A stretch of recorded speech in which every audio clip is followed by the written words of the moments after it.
Hey, good evening. I hope everyone's week is going well, and everybody's staying hydrated because it's fucking hot out here. I'm definitely not about 3 seconds away from keeling over from heat stroke or whatever, but help. Okay, so we are looking at our final week with Teenage Exocolonist, but like for real this time, not like it was last week when I said it was the final week, but forgot that we needed to do another year.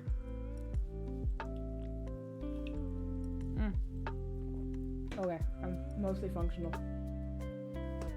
Let's go see how this story wraps up.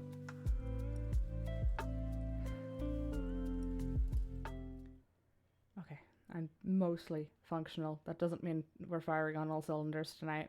I am fucking banjaxed in this heat. Why isn't it? Oh, okay, it's fine. Teenage Exocolonist means... Actually remember this time, hell yeah.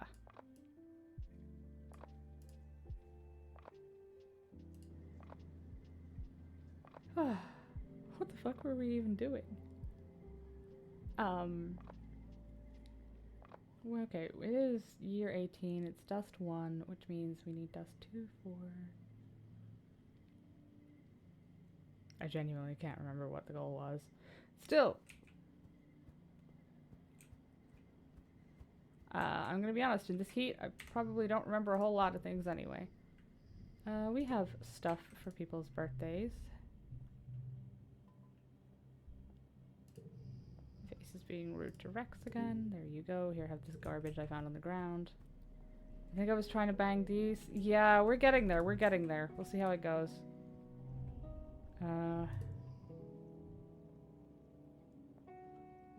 I genuinely don't know what she... When's your birthday? I have no idea. Excellent. Here, have this thing I found. Oh, today's your birthday.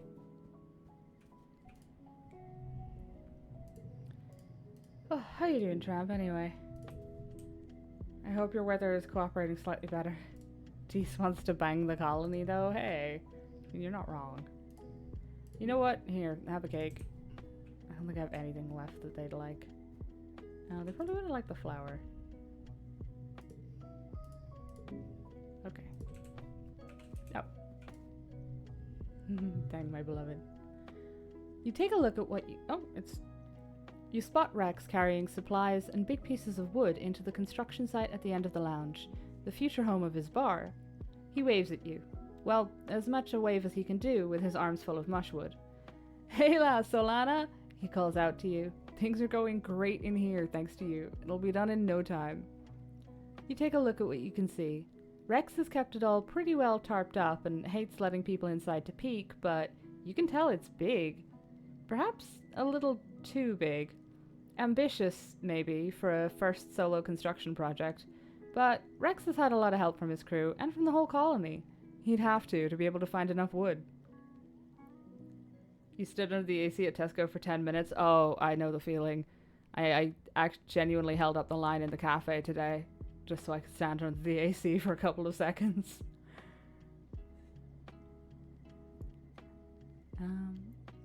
I'd love to see it. Why is it speeding past? Have I got the settings on? I do. Rex shifts from foot to foot. Well, he says, biting his lip, but you get the sense that he's dying to share it with someone. Okay, he says, but just for you. You follow him into the tent. It's chaos inside, littered with pieces of mushwood of varying lengths and covered in fine sawdust. Light coming through some gaps in the tent pick up all the little sparkling motes of dust in the air, making it seem almost magical. Rex spreads his arms. Well, this is it, he says. Well, so far. We have a bar and a dance floor. That's all you really need. He swipes open his hollow palm and starts playing some music, then shimmies over to the only clear spot in the mess. That must be the dance floor, you figure, because he starts wiggling and bopping along to the music, gesturing for you to dance with him. Hell yeah. Rex cheers as you join him on the dance floor. He grabs your hand and spins you around, and you laugh and dance to the music coming from his hollow palm. Moving your body just for the sheer joy of it feels amazing. You can see the future of this place, a place where people can come not because they're stressed and need to relax, but where they can really cut loose and enjoy themselves. Rex had the right idea. Rex comes over to you and slings you into a one-armed hug. Just seeing you makes me super energized, he says. I can almost hear the music now. That's right, the bar's gonna have live music. You know anyone who plays an instrument? I'm gonna work double time to finish this place. If you want to help, bring me all the mushwood you can find. Has he built the venereal clinic yet? No, I think we're gonna have to... They probably phased out, like, the need for that when they were doing the genetic tweaking on all of the children.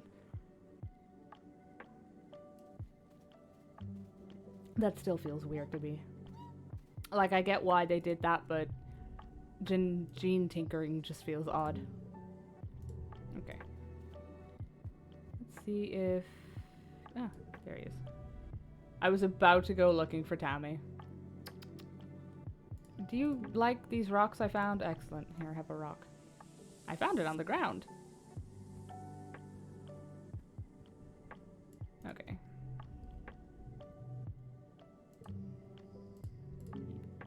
Do I even need to give you... No, you don't actually need anything. You're in perfect condition. What are we doing? Let's go survey the ridge. I don't remember.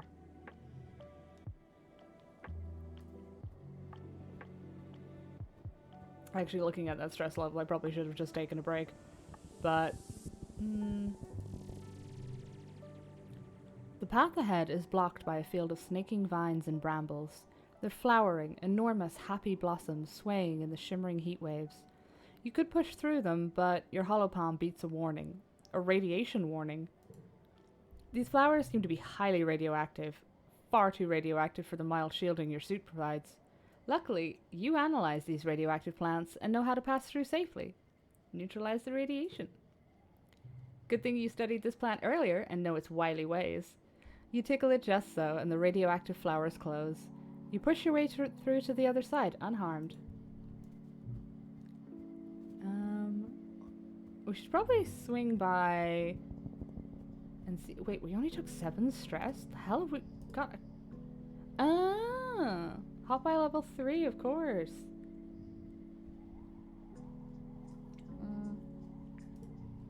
Okay. Let's see if there's anything down in the boss event.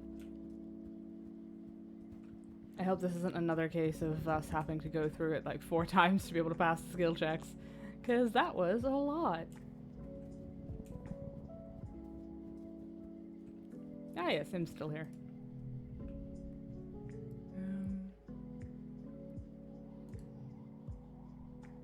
Here, have this rock I found. Ah yes. Sim doesn't take gifts. No. Sounds like a Sim problem.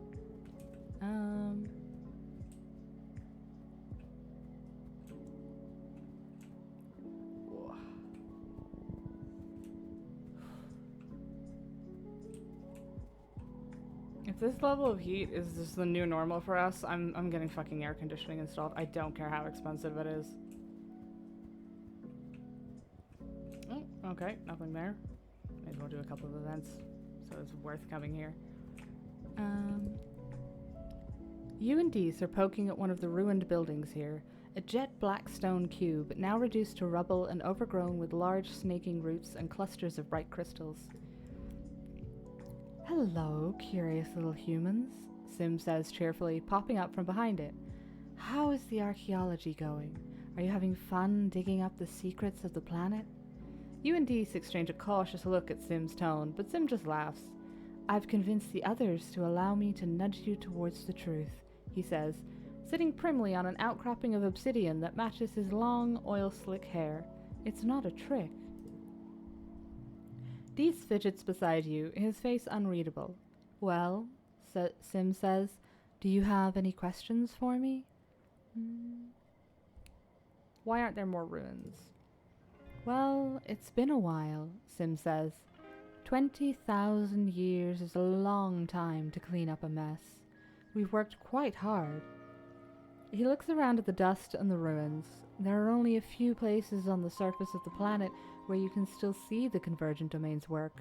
but it used to cover almost everything. Much of their technology was organic, fungal specifically, so you won't be unearthing any bed frames or dinnerware. It's all long since rotted away or gone wild and grown into something new. He smiles. Unearth, he repeats. Look, I'm beginning to speak like you. He strokes the glossy obsidian ruin. Even this was alive once. It grows like coral, a silicon-based fungal life form, genetically engineered to take whatever form was needed. It's extinct now. Only the bones are left. Did they make these crystals? Yes, Sim says. He looks pleased. They're a self-replicating silicon species that behaves much like a fungus. They're connected below the ground in a massive network. They were the convergent domain's solar collectors, and for some time, they were the only living thing on much of the surface of the planet. It's hard to imagine, right? No mush trees, no poof shrooms, not even these mountains. Just endless fields of sharp crystals and smooth obsidian ground, drawing in all that energy and storing it underneath the surface. Sim tilts his head coyly. Whatever could they have used it all for? Looks like Sim is pinching Deese's arm. I mean, it's a maybe.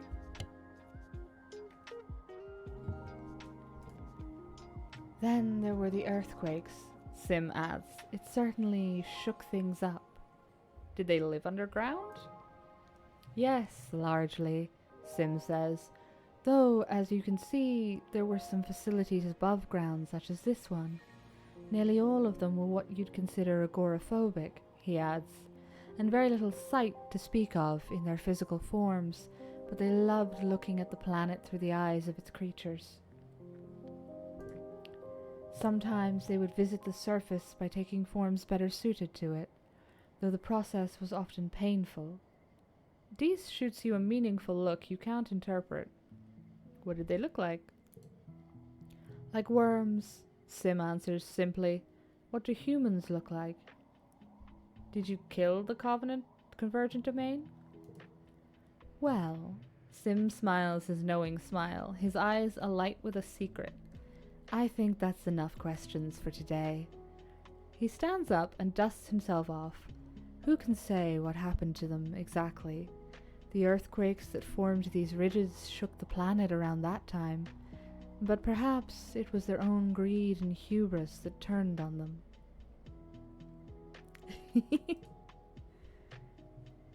More worms? Yeah, the worms have returned. They were certainly a pain for the planet. Sim makes to leave, but Deese jumps in his way. Wait, he cries. I have a question. Sim tilts his head, waiting. How do I... What if someone wanted to become a gardener? Deese stammers. Is that possible? Sim stares at Deese for a long time. I'll have to think about that one, Sim answers slowly. Then he leaves, soundless against the sand.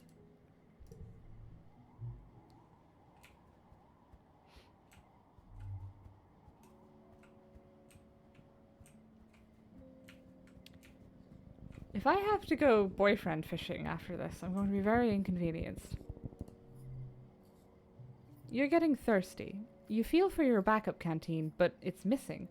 Somehow you lost it since you left this morning, and you're all out of drinking water. The suns are high and hot in the sky, making the ground waver with heat haze mirages.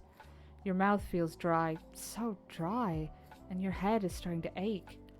You're pretty far from the outpost. You could make it back, but that'd be it for this expedition. You'd have to go home. Well, I mean, we're almost there anyway. We're about to head back anyway, and we don't need the perception boost. It's a nice day for fishing. Don't take chances with dehydration. You're pretty sure they have a sign about this at the expedition's office.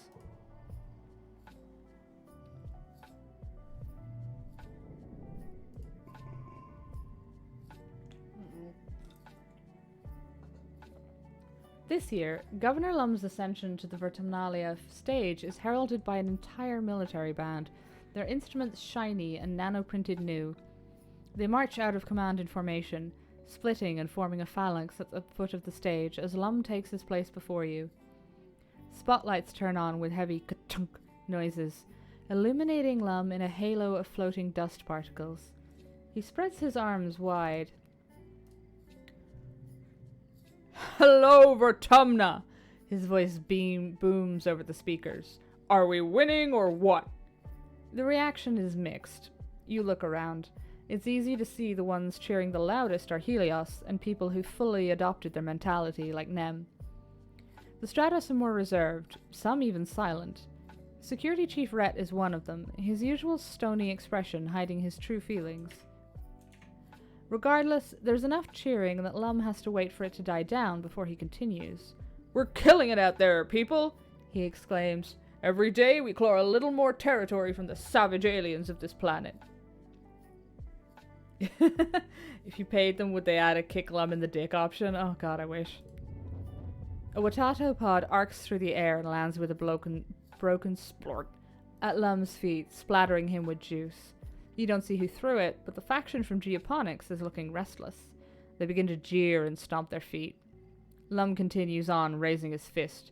"Those Xenos attacked us first, and now they're learning. Don't mess with humanity." The crowd is now evenly split between cheering and booing. The Stratos are agitated, and you hear calls for things to return to how they were, and how Lum and his soldiers are killing the planet. Even the council, lined up before the stage and facing the crowd, looks conflicted. "We left Earth to get away from this shit," your dad shouts, and you turn to him in surprise. He rarely swears. "Now look at us. We're right back where we started, fighting each other and the planet. We brought it with us." Utopia hops on stage and routes her own hearspeak through the speakers. "He's lying," she yells bitterly. "This year, we lost 2 surveyors in the swamps, Sarl and Quinny. They'd be alive today if Lum hadn't sent 'em to clear out a Manticore dam for no good reason." She jams her finger against the governor's chest. "The only threat to our colony here is you." Lum's smile doesn't change, but his eyes go cold. He snatches Utopia's hand and calmly, slowly, crushes her holopalm crystal with his thumb. You can hear the crunch of the bones in her hand before her feed cuts out. Utopia yelps as her knees buckle with the pain, her bravado gone. She holds her broken hand to her chest and is too shocked to resist when Lum shoves her off stage. The crowd is stunned into silence as well. Lum clears his throat and approaches the end of the stage, looming tall over the council. "Thank you for your input," he says icily. "Your concerns have been noted." This isn't the buffoon Lum presents on his daily holovlogs, or the nuisance he is when he visits a work site. You see something in his eyes you've only caught glimmers of before. Hatred. "You Stratus are lucky we didn't crush you under our boots and take your colony by force," he sneers. "Before we got here, this colony was doomed. You're only alive because I was merciful. Just a bunch of burned-out hippie fugitives. What was your plan for surviving out here? Wishful thinking? Singing songs and talking to animals?" Laughter ripples through the Helios. "You," he gestures to the council, then jerks his thumb at his chest, "need us, not the other way around. I'm done pretending I need to listen to your opinions. If you want to live, you'll do what I say." He stares at Dr. Instance, who glares up at him with hate in her eyes as she tends to Utopia's hand. "Maybe it's time to clean house," he threatens. "We need team players here, ones who share one vision for the future of Vertumna." After a few tense moments, Seek clears their throat. "Ahem, sir. Shall I continue with the traditional formalities now?" Lum scowls down at Seek and throws his hands in the air. "Whatever. Do it if it makes you feel better. You're all cowards." He turns and stalks off the stage, his marching band scrambling to follow him with his exit song.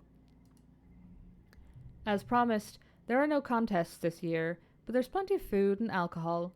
As the sun begins to set, the Helios, including Vase and Nem, head straight for it and look ready to party into the night. The other teens seem a little less at ease. Dees, quite predictably, has already left. Well, the Helios can fuck themselves. Let's see. Let's go find Dees. I know his friendship's already maxed, but eh. You don't find Dees on the walls, or in the robotics lab, or in any of his usual hiding places. Not even Congruence can get a read on his location. You might have an idea where he could be, though. You creep up on Sim and Dees, meeting in secret outside the colony walls. Trust me, Dees, I'm not concerned, Sim says, his hand resting on Dees' shoulders entreatingly. The planet is in no danger of being subjugated by humans. You don't get it, Dees exclaims. They're really serious. They're going to use bombs. You've seen bombs, right? Explosions? What if they cut down every tree, or poison the rivers, or... Sim smiles patronizingly. I forget sometimes that you're so human, he says, and Dees scowls. Can we move the chat box a little bit to the left? Oh, yep. That's the entire screen. No, sweetie. One of the... There we go.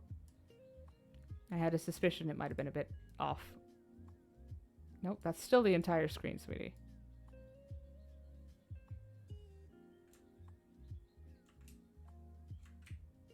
Okay. Gonna have a discussion with the mouse. A hostile one at that. That should be a bit more legible. You are stuck in time, unable to see beyond the next 100 years. Even if your species manages to wipe all life from this continent, we will simply bring it back again. It may take 20,000 years, but this planet will outlive you. Dees knocks Sim's hands away and wipes his eyes. Why are you always so calm? He spits out. Other gardeners aren't like this. Other gardeners know that humans are dangerous. Dees. Sim sighs, closing the distance between them and folding Dees into a gentle hug, like one would approach a biting animal. I'm not like other gardeners, not anymore. Just like you're not like your humans. Dees sniffles and buries his head in Sim's tattered clothing. I just wish you'd let me help, he murmurs, almost too quiet for you to hear. Well, I don't want to interrupt. Just bugger off a little bit. You sneak back the way you came, dodging Vase and his reveling friends. They've somehow wrangled themselves a live trippet and are in the process of skewering it to roast over a big bonfire. You can hear its dying squeals from here, and, shortly after that, smell the sweet charred scent of it roasting over the flame. The party continues well into the night, with more feasting and dancing for those who support Governor Lum and his war against the planet. The week after Vertumnalia is one of the hottest since you've landed. You're supposed to take time off for a much needed break, but it's just so humid and awful, and tempers are short. Shortly after the festival, you start seeing graffiti cropping up everywhere. It seems that a lively, if not particularly civil, conversation is happening between the two factions. Conversation between the two factions is being held on the flat surfaces of the colony. Lum announces a zero-tolerance policy for political graffiti, but you notice that not every tag is being removed, just the ones against the war, of course. The atmosphere of the colony is oppressive, as thick as the choking dust heat itself. Everywhere you try to relax, people just want to talk about the war. To make matters worse, the sweltering nights are making your nightmares intense again. You return to work feeling more stressed than before.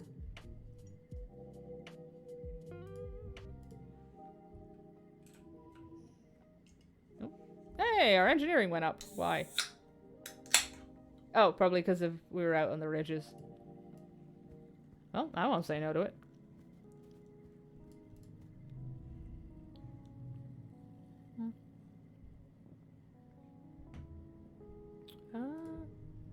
Uh-oh.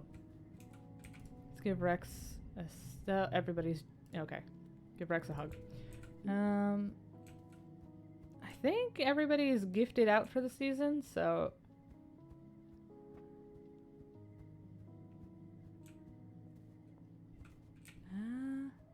we may buff up a couple of skills.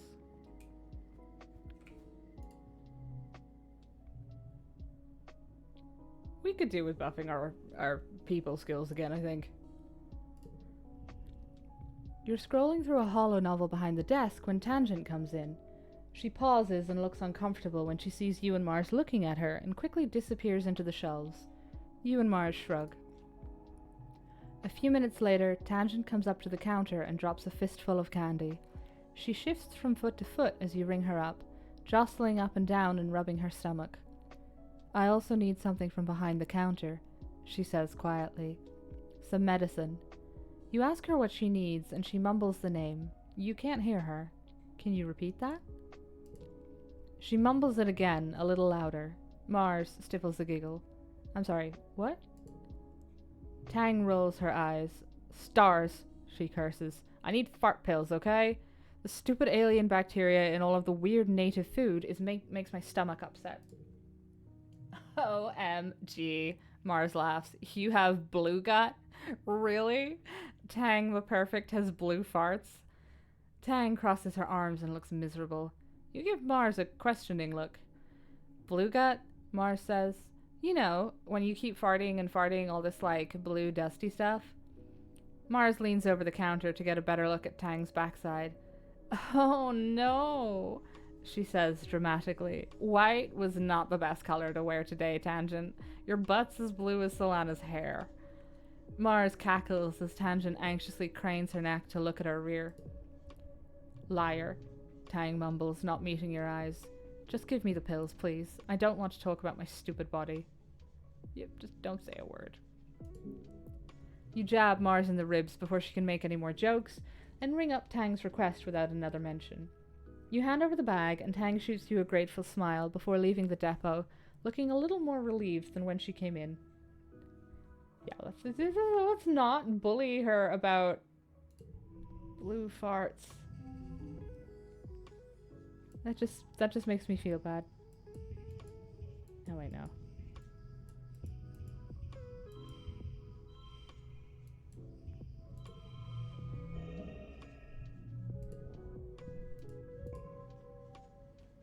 Oh, my posture's shut to shit. We're still in dust, which means nobody will have any new presents to get. Oh, there's a crystal dropped over there, though. Can't hurt to grab it, although we have 11 of them. Okay, nothing out there. You sure you're not up for another stick? God damn it, Rex.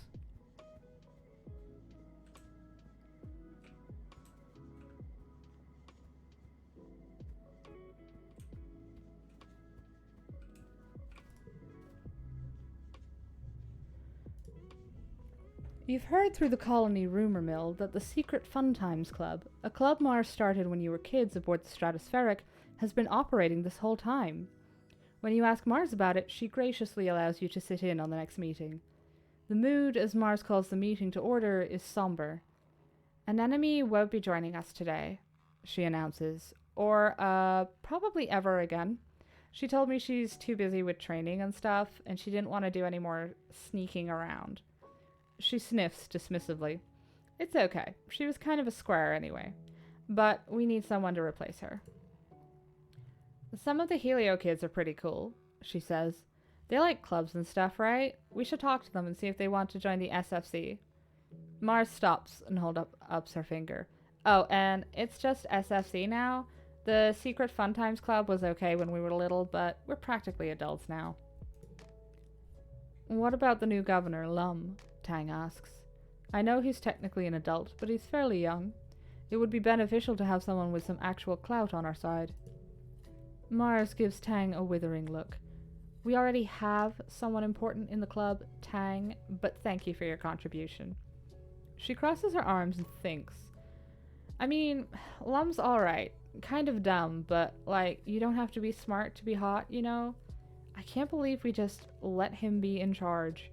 I've listened in on some of his council meetings, and they are total chaos. It's like he has no idea what he's doing. On that note, who do you approach to join the club? Nami could do with some more friends. A club? Nami asks when you bring it up. Well, maybe. I am looking for more people to play Laser Fable with me. It's no fun with just me and Rex. They brighten. Hey, wait, can Rex join? Because Rex is my best friend, and anywhere I go, he comes too. It's been that way forever, since we were kids, and there's no way I'm letting him feel left out. Looks like you got another too.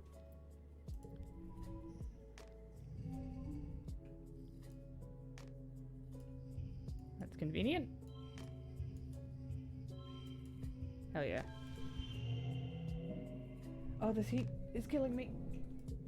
I feel like I'm just gonna like fucking melt or something.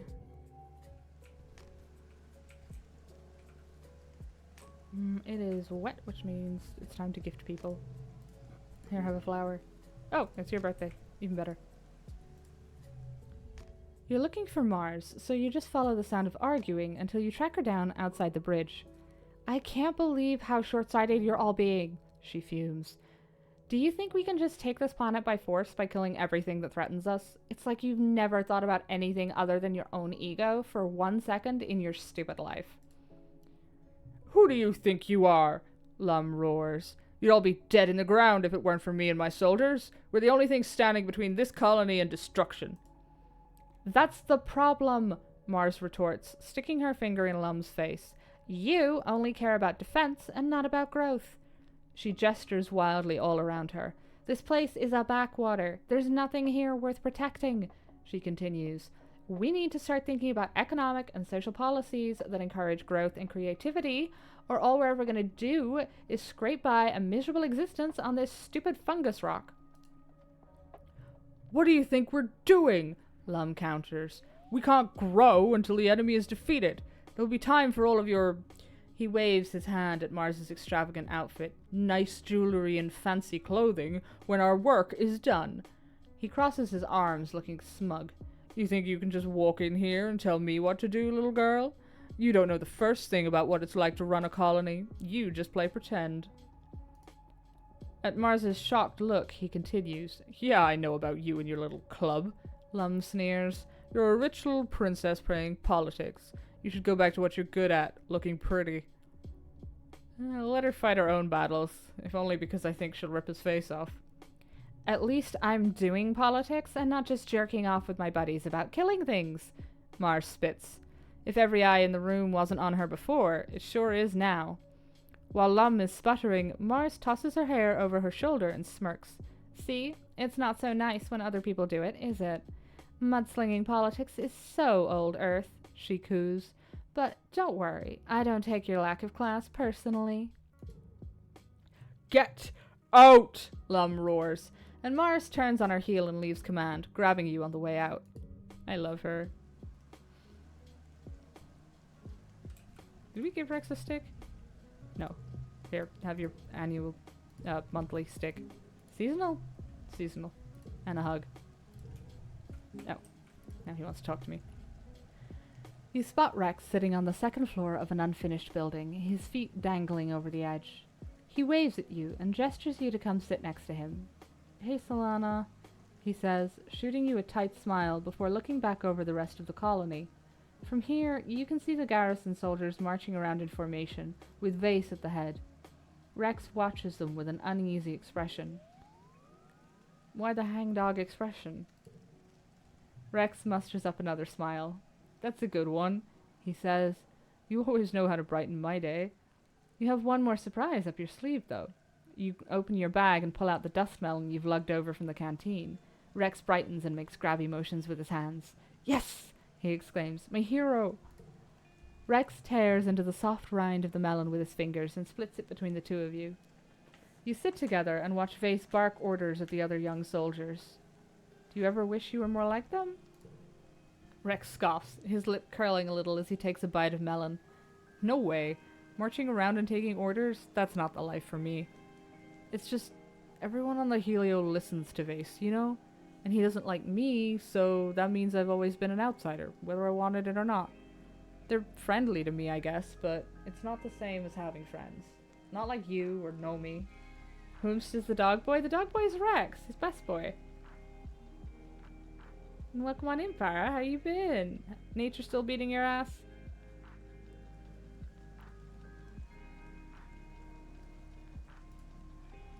He shrugs, exhaling heavily. It's a good thing I'm just a big friendly dog who likes everyone, you know? He jokes, or it would probably hurt a lot more. What's the deal with you and Vase?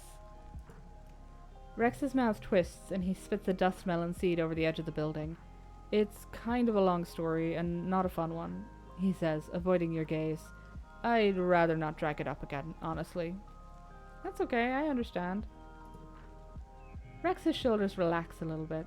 Thanks, he says, running his fingertips thoughtfully over his left forearm.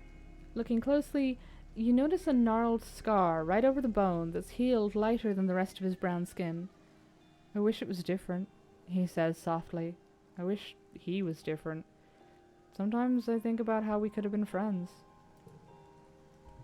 The garrison soldiers break formation, and you watch Nem approach Vase. He sweeps her up in his arms and swings her around. You can hear her delighted laughter from here. Rex watches this with a frown. An enemy and I don't know each other very well, he says. Probably because Vase is telling her all kinds of lies about me, but I'm a little scared for her, you know? She doesn't know what he's capable of. Rex straightens and puts on a happier face. I don't want to waste my day thinking about Vase, though, he says firmly. Not when there's friends to talk to, and a whole world to explore, and dustmelon to eat. He splits off another segment of dustmelon and eats it with gusto, laughing as the juices dribble onto his mostly bare chest.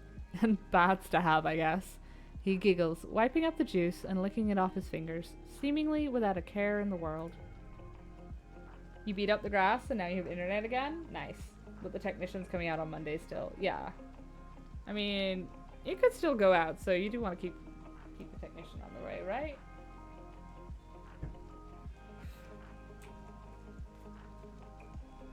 Oh, hey, something for Cal, finally. I think I've just been giving him sticks as well.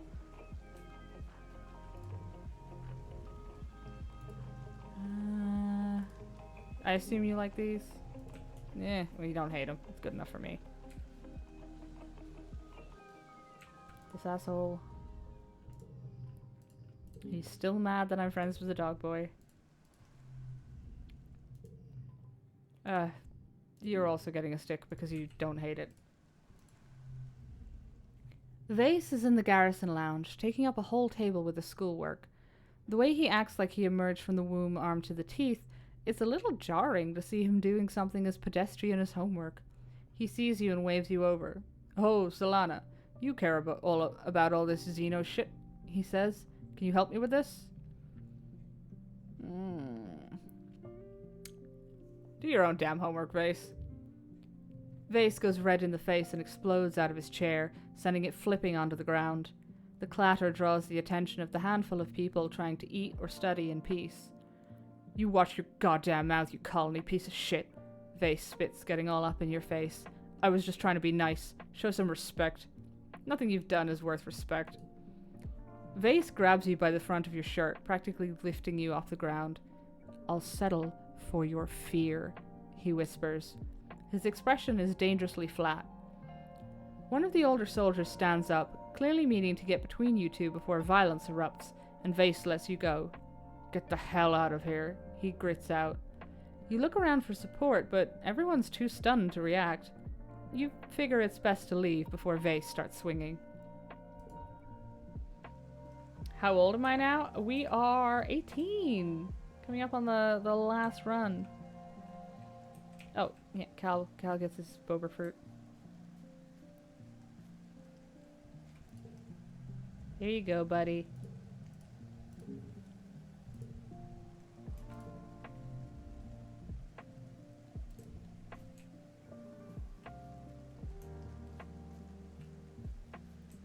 Because I actually counted it right this time, so we actually have time to do the last 2 years, or the last full year and a half. Unlike last time when I couldn't count. Nami is in their usual spot in the lounge, surrounded by their steadily growing collection of body pillows and stuffed animals. They're curled up with their arms around a giant plushy creature and seem to be scrolling listlessly through the movies available in the Colony Media Archive. Find anything good? No.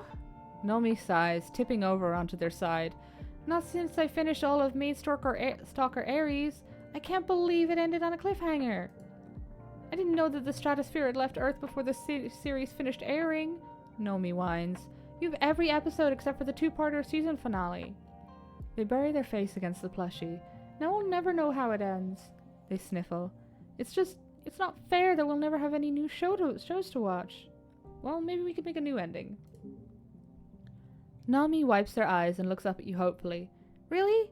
They ask. You'd do that with me? Tell me all about Maid-Stalker Ares. Nami launches into a full summary of Maid-Stalker Ares, including everything down to the blood types and astrological signs of the characters. It's a lot to handle, but the two of you come up with a pretty good fan script for the missing episode. And then Aries and Sagittarius embrace, just as the light from the interstellar portal engulfs them, and the camera pans back to a ghostly image of Gemini's face smiling down on them from the spirit realm. Nomi claps their hands excitedly. It's perfect, they exclaim. So much better than leaving it right before the climactic battle with the agents of the stars. They smooth down the fur on their plushie with a thoughtful look. Thanks, Solana, they say. I was feeling so bummed about the cliffhanger because it just reminded me that even though everything ends, sometimes it's a lot earlier than you can handle. When I got here, I remember looking at your huge media library and thinking, wow, galactic, I'm never going to run out of things to watch. It felt like the whole world was still ahead of me, ready to be discovered. Nomi digs their fingers into their plushie. Now it feels like everything's just on fire all the time, and everyone is always on my case about how I need to grow up. What's so bad about being innocent? Why does everything have to be so grim all the time? There will be more good experiences. Nami nods, their chin wobbling as they try to keep it together. Yeah, they say, tipping their head up to the ceiling and trying to put on a brave smile. That's a good way of looking at it, Solana. You've no idea who Nomi is, but you will defend them with my life. Hell yeah. Nomi best. Best Nomi. Full name nomination. Don't ask me why. I mean, I know why, but it's like a 20-minute sequitur, I think. This evening, when Dees isn't in his quarters or his usual spot near the expedition vehicles, you have a sixth sense of where to find him. His old secret hideout in the big drainage pipe under the wall, where he still goes sometimes when he needs to escape and be alone. Sure enough, there he is at the entrance of the pipe, but something's wrong. He's fiddling with a package furtively. His head jerks up as you approach and he clutches it to his chest.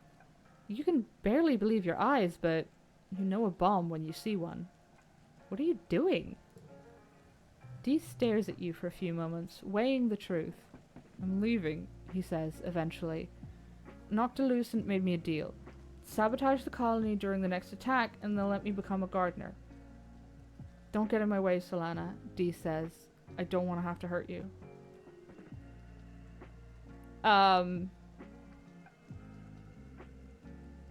There are a lot of options, but I am sorely tempted by set it off, let's leave together. Hold on.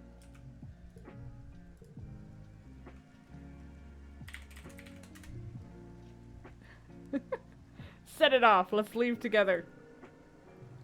Dees opens his mouth like he was ready to argue, then catches up with what you said. Wait, what? He sputters. Right now? For serious? Okay. Wow. He stares off into the distance for a moment. Okay. He repeats. Wow. We should set it in the living quarters? Sure. Commit to the bit. Deese's jaw drops. What? Solana, we don't have to do that. Blowing the wall is enough. They're dead either way. This is quicker. Pure fucking unhinged, but I had to see what was gonna happen. That makes sense, he says, considering the bomb in his hands. The gardeners are gonna destroy the colony anyway. Your way is actually more merciful when you think about it. He sets his jaw. Okay, just give me a minute to set it. I'll meet you outside the colony. You and Dees both go to the living quarters. Him to set the bomb, and you to pack your bag. Okay, I think this might be an actual ending, so we should probably reel it back a little. Because this is not the ending we were going for. If you like, we can come back to this at the end and see how this actually plays out, but I feel genuinely bad. So we're going back and pretending that didn't happen. Okay. Because I feel bad about that. Live with your decisions, no backing out. No! No! They gave me a load button. They gave me a save button mid-conversation. They knew what they were doing. Oh god. We can probably win this empathy challenge, but our stress is really fucking high. I won't let you do this. Yay, terrorist ending. It is an ending. I won't let you do this. Stop trying to blow up the house. It's rude. Oh, hold on. This would probably be worth more if we string them like that.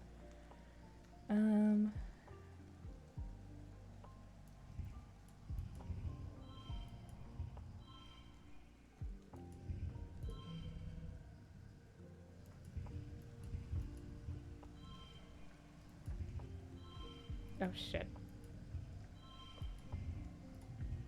Oh, wait, yeah, no, shit. God damn it.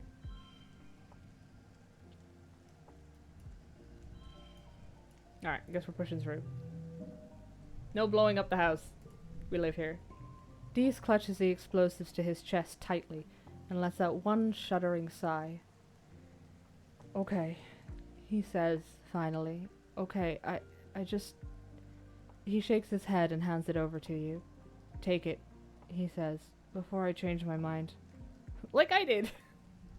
You dispose of the deadly package and thank all the gods from all the religions you can name that you were here tonight to stop this. You know what? Taking a fucking vacation. We've earned it. 95 fucking stress, I'm not surprised. I feel like doing that event should automatically set your stress to 100. Dees and Nomi are an unlikely pair, but you can see it. If anyone can power through Dees' gloomy exterior, it's Nomi. When Dees actually talks, it's usually about aliens or mind control rays or zombie fungus, and Nomi loves that kind of stuff. You often see them chatting, Dees looking a lot more at ease with them than with anyone else in the colony. Yeah, we can opt to go back and blow everybody to hell after we get the actual ending that we're shooting for. Which is a sentence. Criminy. We're in the middle of wet. I don't think there's anything liable to... Oh, we never gave Nomi anything. Dees doesn't get presents because he tried to blow the house up. Here, have a rock. Blowing everyone. Yeah, see, there are two characters in the colony that will choose to blow everyone. They just take a different approach to it.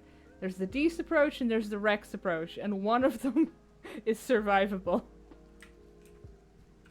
At least until Rex gets a bit more practice. You're working with Mars when a depot order comes through your holopalm for 10 batteries for the creche. You're busy packaging up another order, so you send it over to her holopalm. Despite her constant complaining about how boring and beneath her this job is, Mars is very good at it. She finds ways to do things faster and more efficiently, and she hardly ever makes mistakes. Which is why you're surprised when you get the order from the nanoprinter and find 15 batteries. You check the requisition again. Wait, it says 15 batteries now. You swear it said 10 before. Mars scoops up the extra 5, giving you a wink as she hides them in her bag. I'm not snitching. Stay quiet.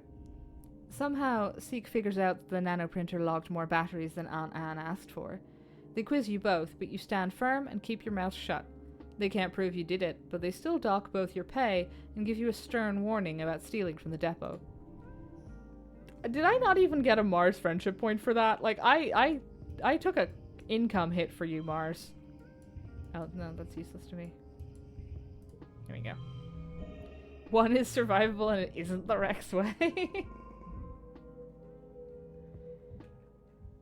Let me see. I want to talk to Mars about... We need to talk about Governor Lum. I was hoping this would crop up. Because I think you need to activate any of the secret Funtime Club events for it to pop up. Mars is quiet for a long time, considering something. Okay, I'm going to let you in on a little secret, she says. Looking around to make sure no one is listening, she pulls you a little closer. I'm already working on that, she confesses. I wasn't ready to bring it up to the rest of the SFC yet, but lately I've been thinking we should really try to make a difference. If we can convince enough council members that Lum is bad news, we can actually remove him from power. Mars calls this meeting of the SFC to order with a grim expression. I cannot just stand by while Governor Lum ruins everything we've built here, she says, clenching her fist on the table. He might know how to hold a gun, but he doesn't know how to lead a colony. From now on, this club is going to focus on getting Governor Lum out of power and getting someone competent in. We have from now until Vertumnalia to somehow convince the other council members that he's got to go. She's making a bomb too. I think she's making a social bomb, which is slightly different ingredients and much better at targeting. I agree, Cal says, and everyone turns to him in surprise. What? He continues defensively. Lum's a jerk. All he cares about is killing animals. It's better for the whole planet if he's gone. Mars steeples her fingers. But the question is, who do we get to replace him? Obviously, I think I'm a great candidate, but I'm willing to consider other options. I should be governor. No, I don't want to be governor. That sounds like a lot of work. Dare you ask what happened to my family? What do you mean? When I was talking about Dees blowing them up?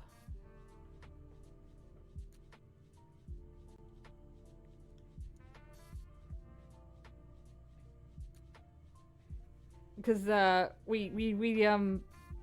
my parents, Dad is alive. We have cured the shimmer. Well, Dad's alive. Listen, 1 out of 2 ain't bad. 50% success rate. Could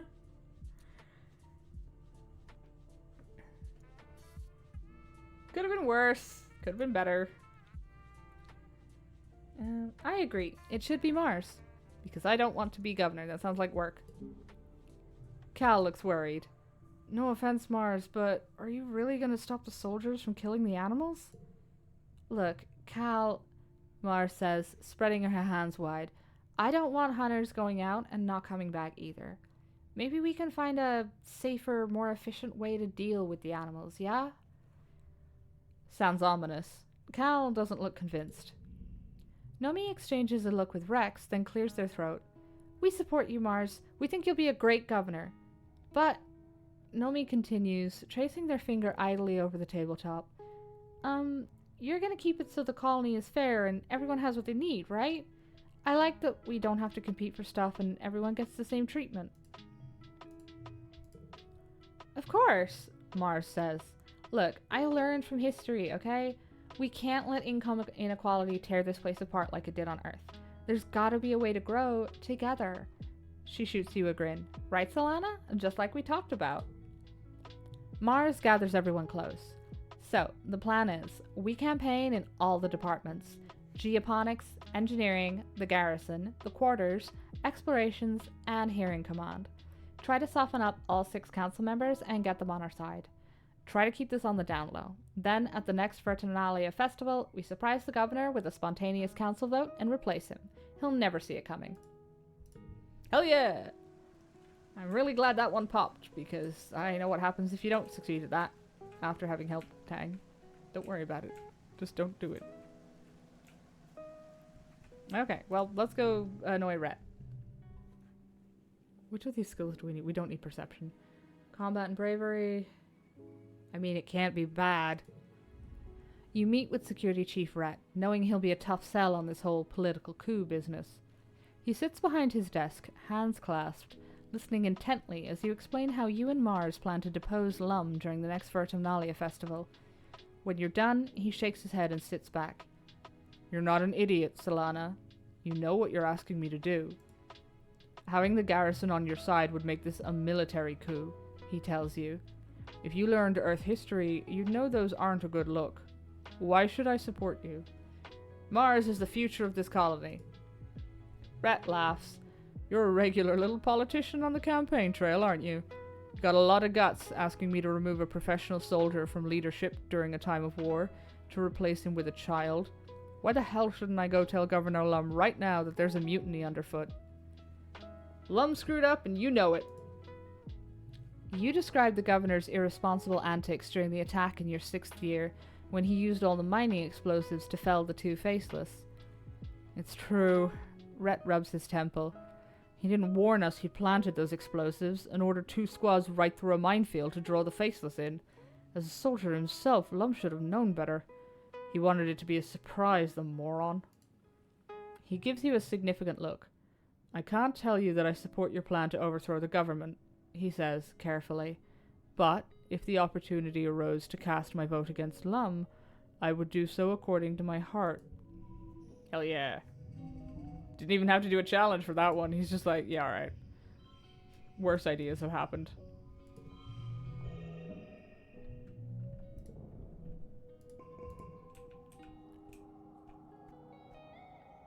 Oh yeah, it's the glow. Now here's a vital question. Okay, we could sneak out to explore glow. We're not going to, because it's another ending in there. I'm not sure how we even managed to achieve the permissions for that. Actually, you know what? Let's try something if I can do this. I genuinely don't know how to do this. I don't even know if I can. I might have to do it on Twitch. Disgusting. But let's see how it works. The audacity. Mute my own fucking stream so I'm not doubling here. Is there a way? It may be one of the affiliate or partner options. I'm not actually sure. Let me just check something. You kicking around, Para? Got a question for you. Oh god, that was the wrong button.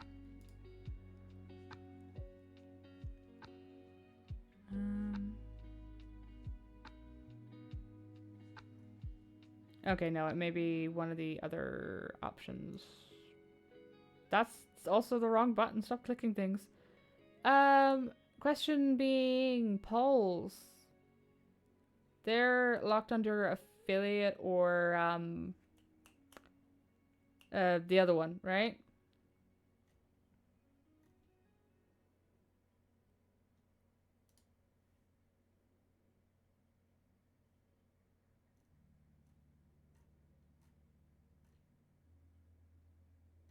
I don't know. I guess we'll just do it the old-fashioned way. Oh, my spine isn't supposed to make that noise. I can try and do poll in chat.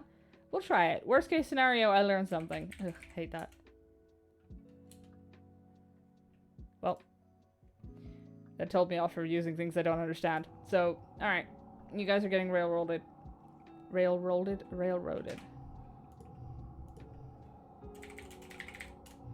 Depending on how long year 19 takes us, we can, like, slip back in and do a couple of the others.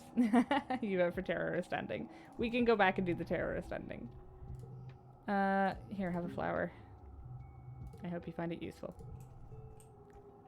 Try not to unleash a plague, please.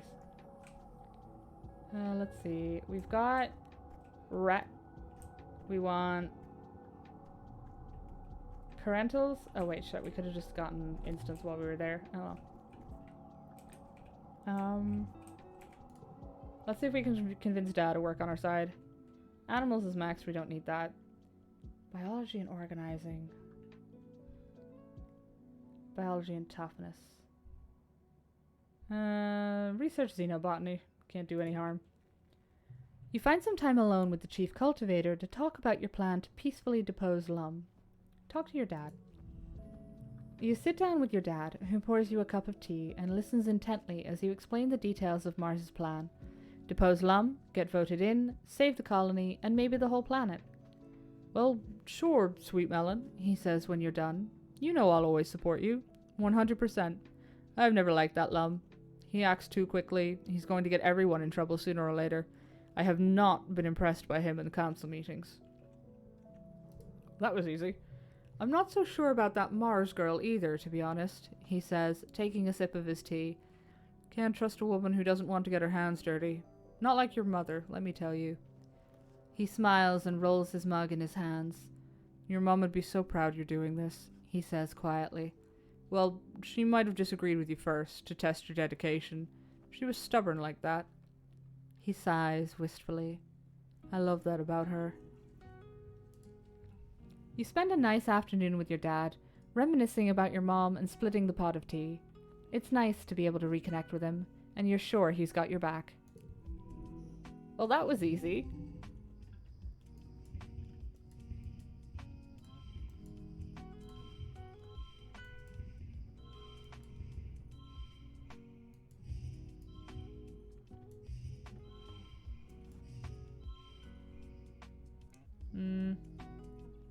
Push through. You're heading to bed when the sirens begin to wail, heralding the beginning of the yearly xenofauna attack. Outside your window, you see the soldiers begin to form up. This year, Nem is heading up her own squad. You see her red hair bobbing along with the others as she rushes to defend the walls. Yeah, rush out after her. I mean, we've been going ass over tits straight in every combat situation, right? Commit to the bit! Nem looks at you in surprise, but nods when she sees you're ready to fight. Someone hands you a plas rifle, and you join her squad on the walls. You stand shoulder to shoulder with Nem and watch the Xenos mass on the far side of the fire break. Look at them all, she says darkly. They just keep coming, more and more every year. What are they even waiting for? Why don't they just attack already? She shoots a look at the rest of her squad, all of them Helios, mostly young adults like you, and lowers her voice. I just want to get it over with, you know? She confides in you. These Helios learned to march before they could walk. I want to prove I can handle myself as well as they can. She runs her fingers down the barrel of her plas rifle, where she stenciled the name Kombucha. A lowing from the forest draws your attention back to the enemy line. The wall of animals is approaching in eerie unison, their footsteps drumming a rumbling tattoo across the ground. Nem clutches her rifle tightly. Okay, here goes. The animals approach the wall at a steady pace, but stop short of the walls. Instead, they mill around outside the colony, near the garrison. In the eerie silence, you hear the sudden crackle of plas rifle fire, and a flying creature falls to the ground. You hear Security Chief Rhett from his post on the walls, telling his squad to hold their fire. His voice rings through the still, expectant air. The Xenos are just standing there. It's so quiet. The animals appear to be waiting for something. The uncomfortable impasse stretches into minutes, until finally Nem tilts her head like she's hearing orders through her hearspeak. Okay, we're just going to attack them, she says, her voice lilting up almost as if it's a question. Her Helio-born squad mates are looking at her with unsure expressions, but Nem nods. Yeah, to the walls. Open fire. Cool. We have officially marked ourselves as the aggressors. Like that wasn't fucking bait. There goes my kudos.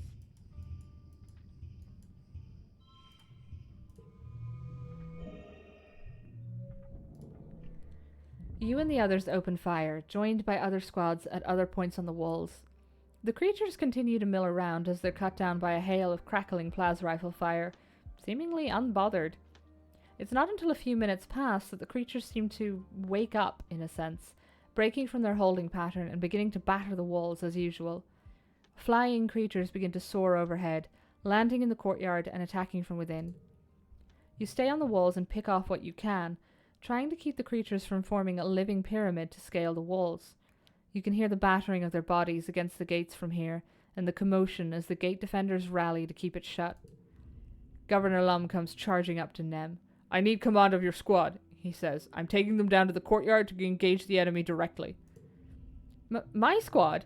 Nem stammers. She looks conflicted. Lum is the governor and outranks her as a soldier, but he's Lum. His plan is bound to be dangerous, or even suicidal. The rest of the squad are Helioborn, yes, but they're also just teenagers like you. Don't you need us up here, supporting defenders from the walls? She chances to suggest. Yeah, we're more useful up here. Lum doesn't look convinced, but your support emboldens Nem. She stands up straighter and hardens her expression. I can't send my people into close combat, she says firmly. We're trained for ranged defense, not melee. The governor looks at your squad mates, but none of them make a move to follow him. He curls his lip in disgust and stalks away. Your squad remains on the wall, defending them against being breached by Xenos and picking off the flying ones before they can land in the courtyard. The gates stay standing, and after an hour, the attack ends as quietly as it began, with the remaining Xenos slinking back into the forest from where they came. In the quiet following the battle, the colony comes out of hiding to gather in the courtyard, surveying the damage.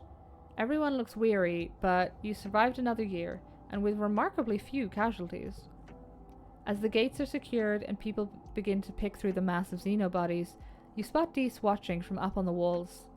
As he meets your eyes from a distance, you wonder how tonight's battle might have gone if you hadn't stopped him from planting that bomb. It's always the hot ones. Which are the hot ones here, Para? And the correct answer is not Lum.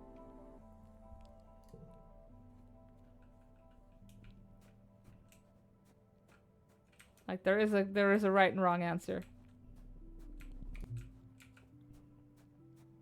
And you will be judged.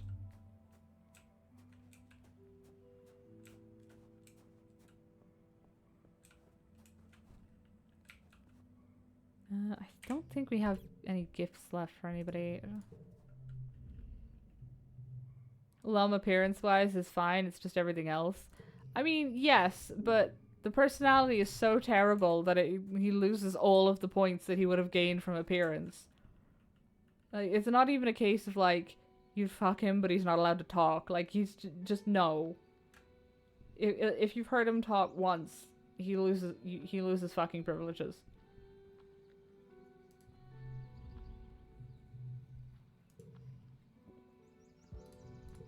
I hope you like...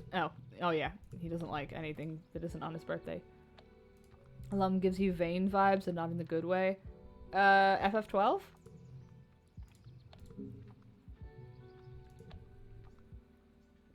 All the bad Vane ways? Yeah. Just sit on his face so he can't talk. Problem solved. No, that's the solution to Vase. I think we'd because remember... Here's the thing. Lum tells you that when you came through the wormhole, the damage to the heliopause killed off all the higher up bridge crew. But the Stratos didn't take... Like, the damage to the Stratos didn't do a huge amount of damage to the exterior. It was the landing that did most of the damage to the actual structure. It was the internals that got fucked up by the wormhole because it was radiation. And surely the heliopause, which is a formal government ship that was sent to chase fugitives, was, like, as well, if not better equipped. I don't think it was the wormhole that killed the Helios upper staff. I think it was Lum. So I don't think you can cure the Lum problem. Vane at least is charismatic. That is true. Lum... Oh, we only get his face there. Like, listen, Vase is fixable, weirdly. It was Lum's big natural. Oh hey, we got a Tang instance. You spot Tang heading behind the engineering wing and follow, only to find she's disappeared. Then you look up and see an access ladder leading to a maintenance platform by the engine turbines, long, silent, and starting to rust.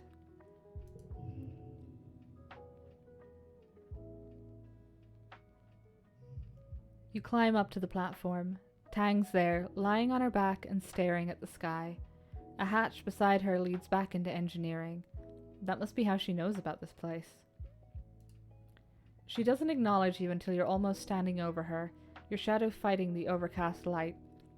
She blinks with the sluggishness of someone who's only just remembered it's a necessity and licks her lip before she speaks. Do they need me in there? You shake your head, and Tang doesn't sigh in relief exactly, though her eyes slip closed again. Good, she murmurs. It's all too much right now. I thought... Her mouth twitches. I don't know what I thought. I don't know what I'm doing up here. It's the Shag Tang event. We're not shagging Tang. We're already shagging her brother. That's weird. What's going on, Tangent? Tang huffs a small laugh and folds her hands over her stomach. You know, I think I may be burned out. Or depressed. In Earth movies, depressed teenagers would sneak onto the rooftops, she says. I confess, I don't think I see the appeal. Maybe it would be better if I had alcohol or cigarettes. She shakes her head. Blanking out your mind with substances is what my mom used to do, not me. Do you want to talk about it? I'm not shagging Tang, perhaps. Don't speak for me. That's fair. You are welcome to... I will not hold it against you if you leave for the express purpose of going to shag Tang. Tang smiles, self-effacing, and doesn't look at you. I don't think so, she says. Maybe. Will you sit with me? You lie down beside Tang and watch the gentle revolution of the sky for a few moments. You can feel the caginess seep out of Tang as you lie there in silence, until finally she speaks. Do you ever think about humanity? She asks slowly. Humans are such a glorious, beautiful, utterly self-destructive thing, she continues. They only ever create by destroying, and in turn they hasten their own demise. Tang finally looks at you, her hollow light lighting up her cheekbones. She looks gaunt. It was the belief in human supremacy and unchecked innovation that doomed humankind on Earth, she says. Does it seem we're going down the same path here, on Vertumna? I believe we can do better here. Yeah, that didn't go well with her. Tang takes a deep breath and lets it all out. I think so too. I just don't know how. I don't know if any of us do. We're only human. Sometimes I wonder, she continues, then pauses. Sometimes I wonder why we even sent humans to explore space. And given our track record, you would think perhaps an artificial intelligence would have been wiser. No ego to get in the way, no questions about ethics or morality. After all, we learned in Earth history that when human colonists traveled from Europe to the Americas, they nearly killed everyone who already lived there because they spread disease. Tang looks at her hands. I just can't help but wonder if we're doing the right thing. The hatch to the laboratory clangs open, and Tang jumps. There you are, Instant says, just her head and shoulders visible through the hatch. Have you finished recalibrating that strand sequencer yet? Tang scrambles to her feet and brushes off the seat of her pants. No, not yet, she says. I was waiting on the results from BH4316 and... Instance clicks her tongue against her teeth and raises a hand to interrupt Tang. They're ready, she says.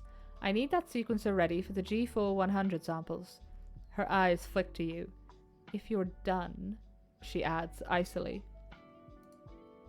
Yes, ma'am, Tang says, cowed, and slides into the hatch after Instance. As her head disappears past the roofline, you catch a fleeting hint of an expression on her face you can't name. Let's not forget that Vane had the audacity to go full free titty. I don't remember that. I never finished 12. I got to the bit where you get kidnapped onto the fucking airship and I wasn't leveled enough. I hadn't done any grinding. No, I'm sure I got past that bit on my second playthrough. I don't remember. I never did finish it though. You already finished that playthrough, though you need to do one where you convince Dees to say so Tang doesn't get brainwormed.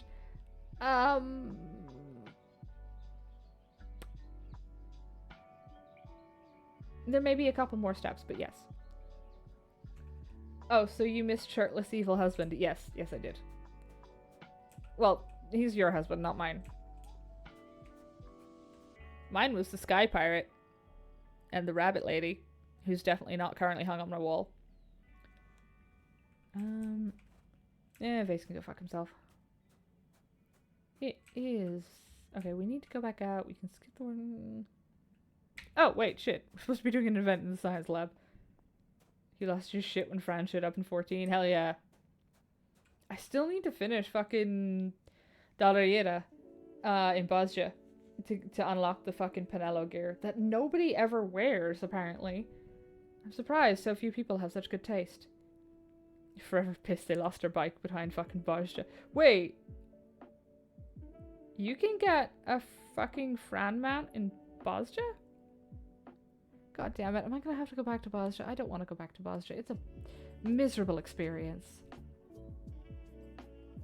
The less I know, the better. We need to do something in here to talk to. So what do we need? Biology and empathy. Engineering, creativity, reasoning. Yeah, sure, why not? After work, you ask Chief Engineer Instance for a few minutes of her time. She allows you into her office and begrudgingly listens as you explain that you and Mars intend to hijack the elections at the next Vertumnalia. When you're finished, she heaves a long, suffering sigh and pinches the bridge of her nose in her fingers. Why in the world would I support this plan? She says. We're barely surviving as it is. Lum is right. The planet is at war with us. Every year we come closer and closer to total annihilation. Is this really the time for dissent? Instance gestures to her office. Every horizontal surface is covered with experiments. He may not be the most suited to the job, but do you see anyone else with the time on their hands to run a colony? The idiot does the least damage where he is, doing busy work and making stupid motivational videos. This war on nature is bullshit. Instance raises one judgmental eyebrow. Is that so? She says mildly. That's an interesting strategy to take with someone who actively supports the war effort, as you must know I do. Yes, I know the word war is a misnomer, but you can take that up with Governor Lum for choosing it. He's a soldier. When you're a hammer, every problem looks like a nail. Instance steeples her fingers, slouching down a little in her chair. Whatever we call it, the truth is, we are fighting for our survival here on a daily basis. If you don't see that, you aren't ready to lead us. She fixes you a patronizing look. Forgive me if I'm not about to take the world of a naive little child who thinks she knows everything. For hell's sake, I treated you for colic and diaper rash when you were an infant. What if I can persuade you? You get the Fran bike from doing all the fates, including the solo ones, specifically the last stage of Bosja. So you just have to do all of them one. Oh no, not the solo ones.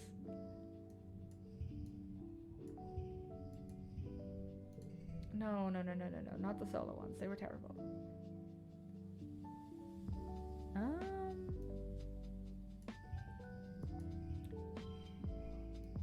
Does that override that? No, it doesn't. Shit. Oh wait, is the Fran bike the one that you get from getting all the, like, the files or whatever unlocked?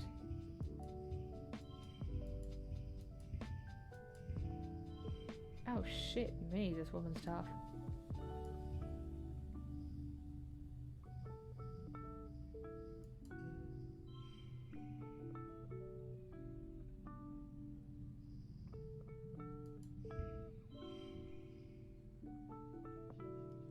Yeah, the every field note from every area of Bosja. I would rather eat glass. Fuck that shit for a lark.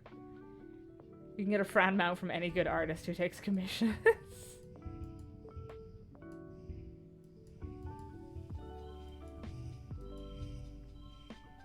Shit.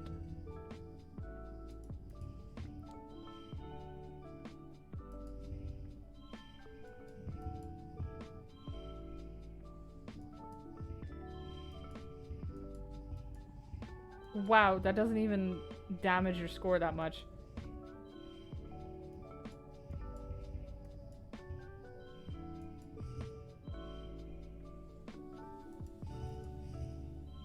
Shit.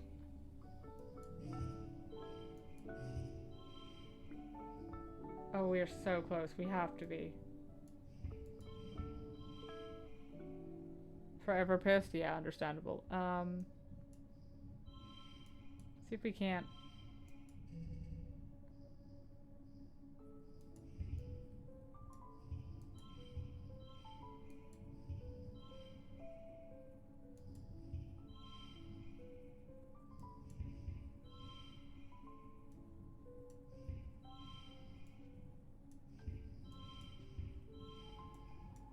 go through every crystal we have to see if we can get enough cards for this. That's not gonna work.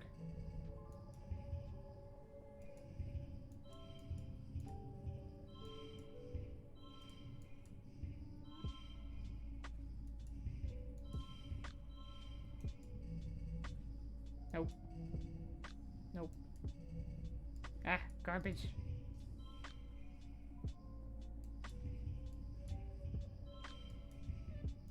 Fine, give up. Instant snorts and ushers you out of her office.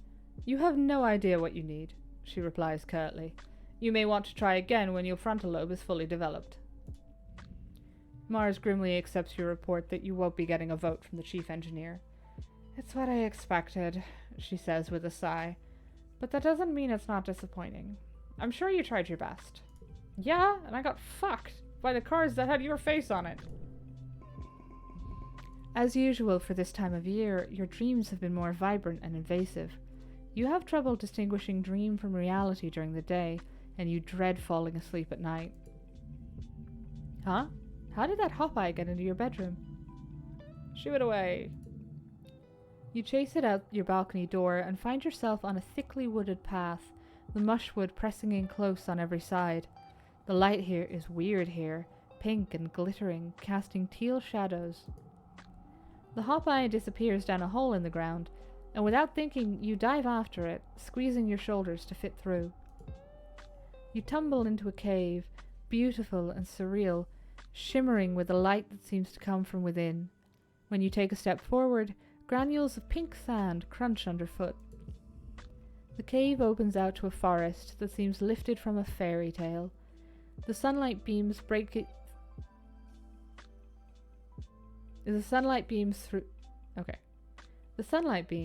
breaks in the trees, illuminating a path of mushroom-ringed stepping stones that lead you to a small cottage.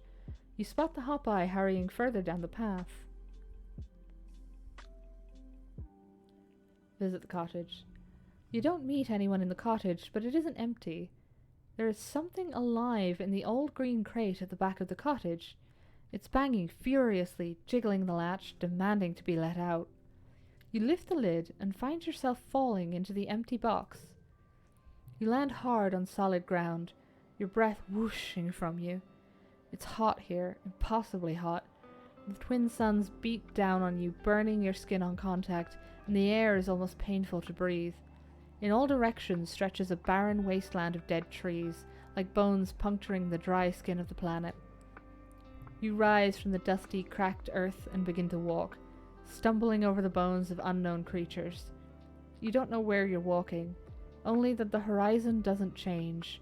The red sky just stretches overhead, like a great bowl of heat pressing down on you. Relatable. A great roar shakes you, and you turn to see a chimeric nightmare, a manticore, but with Governor Lum's face.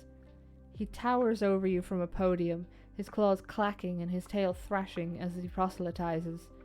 "We, primeval forests felling," he chants. "We, the rivers stemming, piercing deep the mines within. We, the surface broad surveying. We, the virgin soil upheaving." Overhead, the sky is streaked with smoke. You hear a rumbling in the distance. Stand to face it. You plant your legs and refuse to look away from the beast. With a yell from behind you, Mars appears and swings a sword made of light at the Lum abomination. Its head rolls across the dirt, but it continues to speak. You turn from the scene and walk away, feeling the memory of it cling to you as you push and claw your way through to another reality. You stumble forwards into a dark glowing forest. Blessedly cool air brushes your cheeks, thick with moisture and making your face wet as if you've been crying.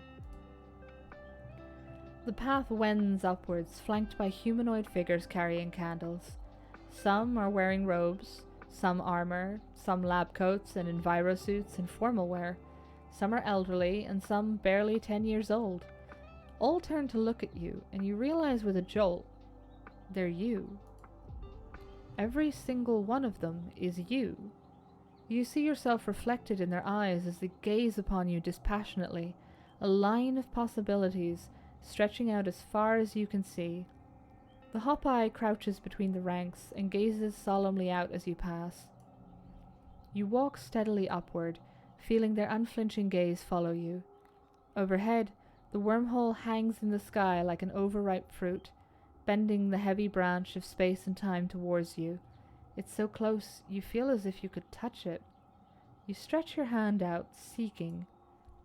You wake up. Milky, quiet sunlight pours through your window, flakes of bromide snow piling up against the glass. You feel as tired as when you went to bed. It's your birthday. You're 19 years old. Only one more year as a teenager. And apparently, insomniac. That's fine, Chief Engineer. We'll be in touch when we take control. We have no place for insurgents.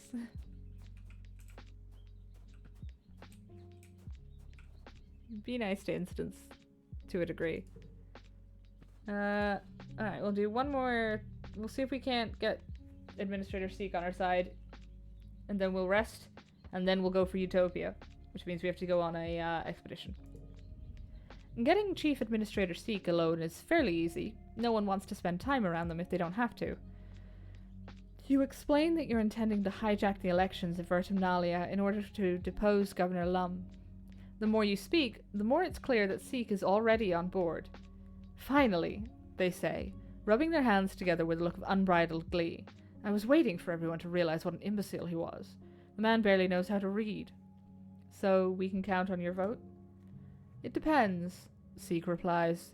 You're not the only person with ideas around here. I was planning on making a go at Governor myself. They extend their hand to you, rubbing two fingers together. Unless you can provide significant motivation to throw myself behind your cause instead.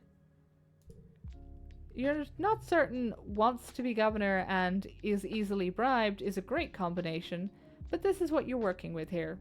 Seek gives you a slimy smile. Will 100 kudos suffice? Absolutely, Seek purrs. You transfer 100 kudos through your hollow palm to theirs. Well, Seek asks, for whom do you intend me to cast my vote, It better be good. If you don't get majority support, Lum will come down hard on those of us who showed disloyalty. He may be an idiot, but he's an idiot in power. Mars. Chief Governor Seek looks like she'd sound like Professor McGonagall. Yeah, maybe. I feel like they're probably a little bit posher than McGonagall. Seek's lip curls. Marzipan, they laugh. Well, I suppose she is a rather cunning politician, considering her age. Her materialism is a concern. Very well, I will support her when the time comes, though we will have to see what the rest of the council thinks, won't we?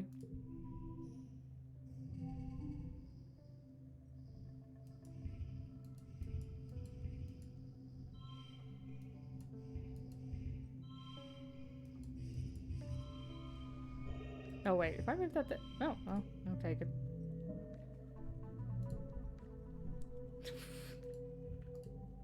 Fuck, I look like I've been in a war zone. Hey, leveled up persuasion though. And do we have... Oh, we have nothing left for collectibles. Bonus skill, bonus perception, yeah. I just got mugged by one of the council members. Anne is easy to track down. She's in the rebuilt creche, giving a bottle to one of the new babies. Despite everything, people are still having babies. It's incredible to think. Oh, Solana, she says, giving you a gentle smile. Would you mind passing me that canteen? You hand Anne the canteen that had been just out of her reach, and she juggles the bottle to hold it and the baby in one hand while she takes a grateful drink.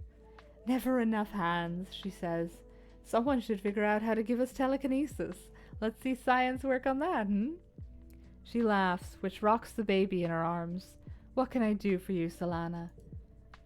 Well, Anne listens patiently as you explain the plan to force a vote at the next Vertumnalia to depose Lum. When you're done, she sets the bottle down and lifts the baby onto her shoulder to burp. That's quite the plan, she says, rubbing the baby's back. You've come a long way from when you were this little. I'm proud of you for sticking to your guns, no matter what happens. So, can we count on your vote? Anne makes a thoughtful noise. Well, I'm not one for fighting any wars on nature. Honestly, I'm so busy with the living quarters and the kitchen and the creche, I barely pop my head outside these days. But I do trust Lum to do what's best for us. He's a little empty in the noggin, but he surrounds himself with good people, and that's what matters to me.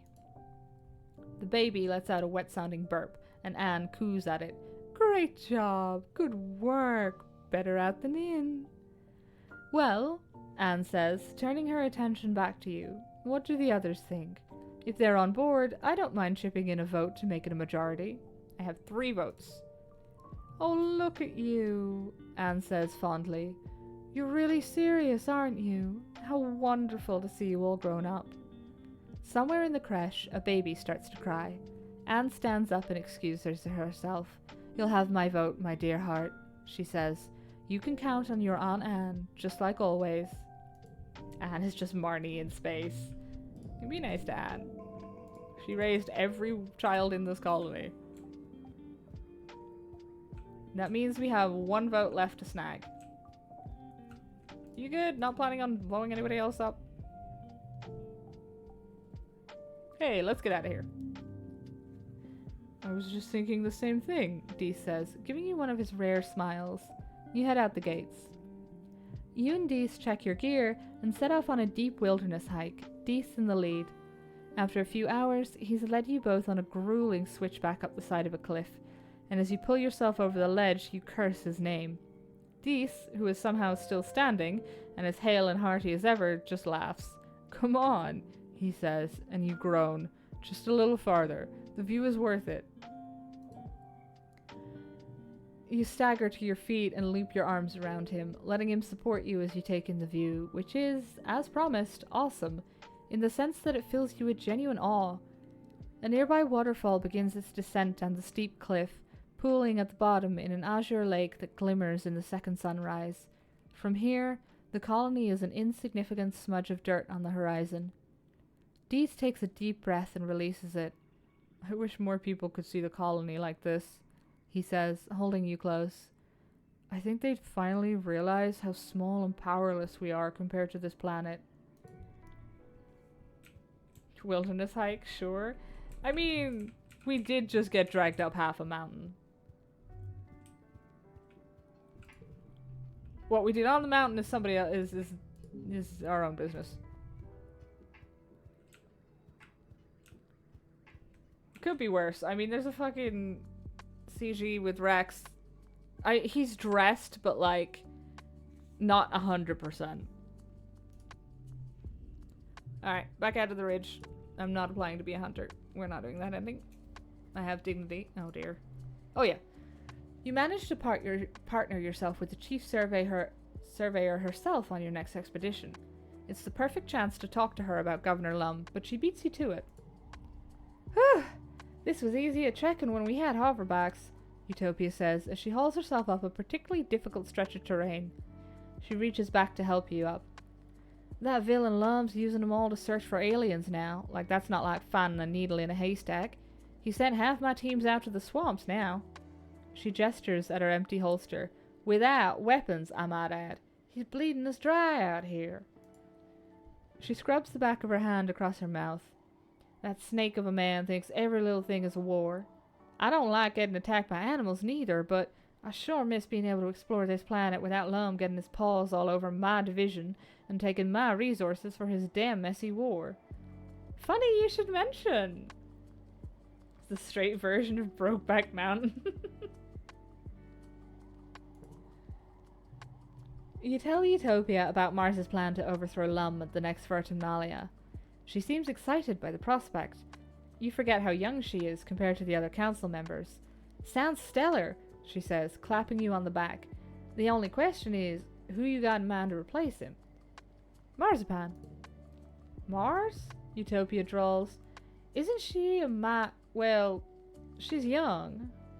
She crosses her arms and gives it a thought. Well, I guess I was only 22 when I became chief surveyor, I guess. It's not too far-fetched. But why Mars? What's she gonna do different than that chauvinistic float cow's ours? Pitch me. Hunting is a dangerous waste of resources. Sure as heck is, Utopia says, looking out into the forest. Truth be told, I just want my survey teams back. They're out there putting themselves in danger and riling up the local fauna. Those hunters are a menace. She turns back to you. So, you'll make sure hunting is banned?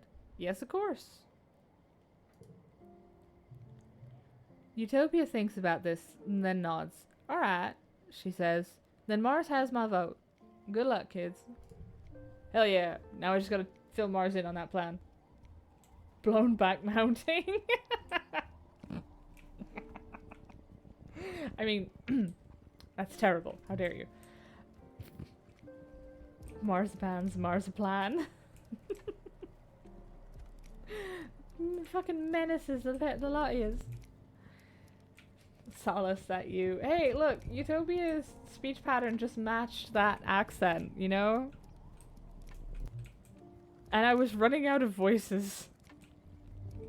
We've already got like 3, like, clipped fucking received pronunciation women in this, 2 women in Sikh, who's is non-binary. My bad.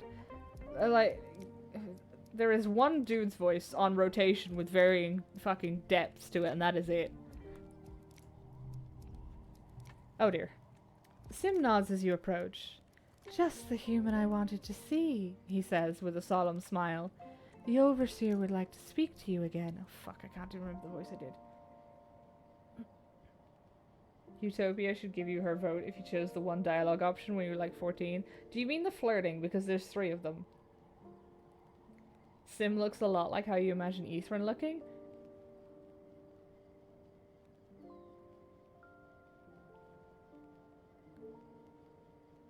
You know how that's going to go, Para. With Solace. You know what's going to happen now that you've said that, right? The flirting, like I complimented you years ago, give me the vote. You can flirt with her 3 times, and if you're not in a relationship, I think you actually hook up in the ending. Please don't try to fuck God again. Well, stop making them fuckable. And then I'll stop. No more boning in D&D. Hey, I am still going after fucking Ryza.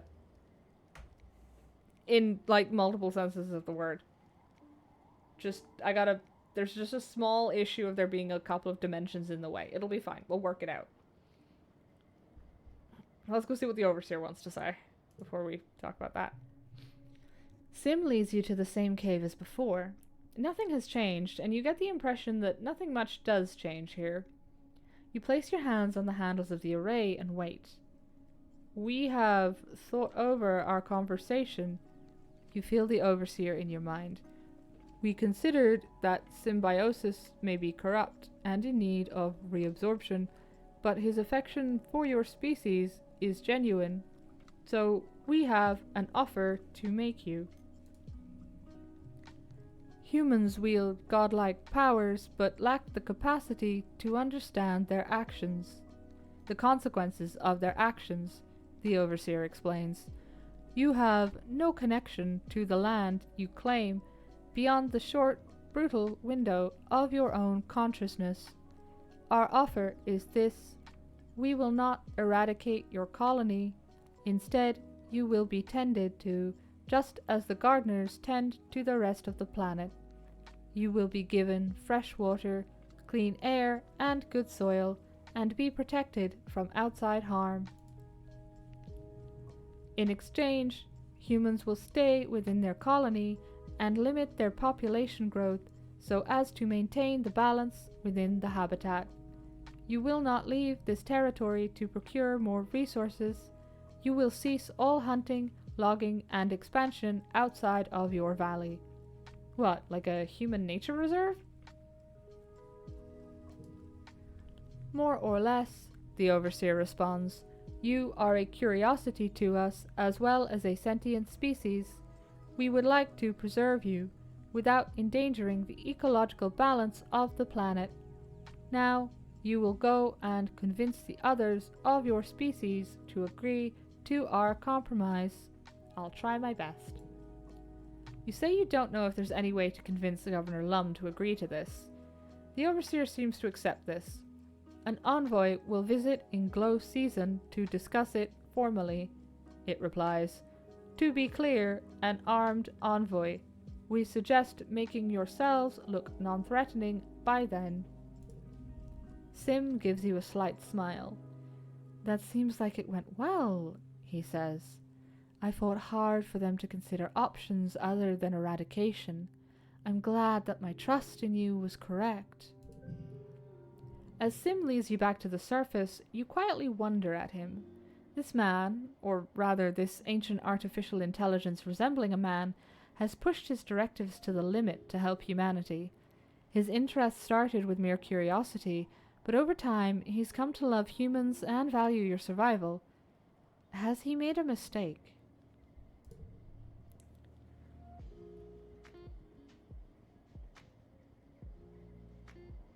It's funny because you know who Yithrin is and it's even more hilarious. Uh-oh. Why'd you make a social recluse? Your backup should have brought in Finn. Listen, we never get anything done if you brought in Finn. Oh, the Partner Plus thing? Yeah, I saw that tweet earlier. What an absolute pants shit that was.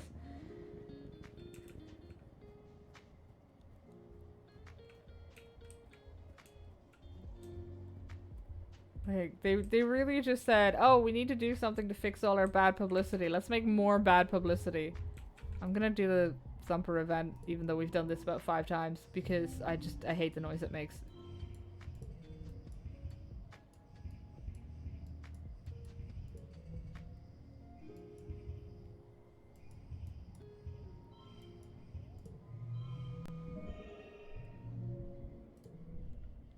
William was also good at seducing people, though absolutely non-intentionally with no charisma.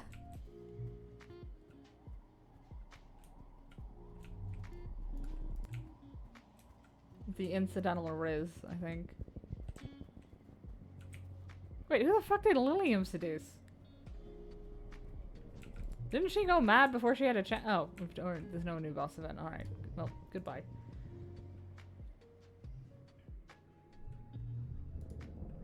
Or was that in one of the other games?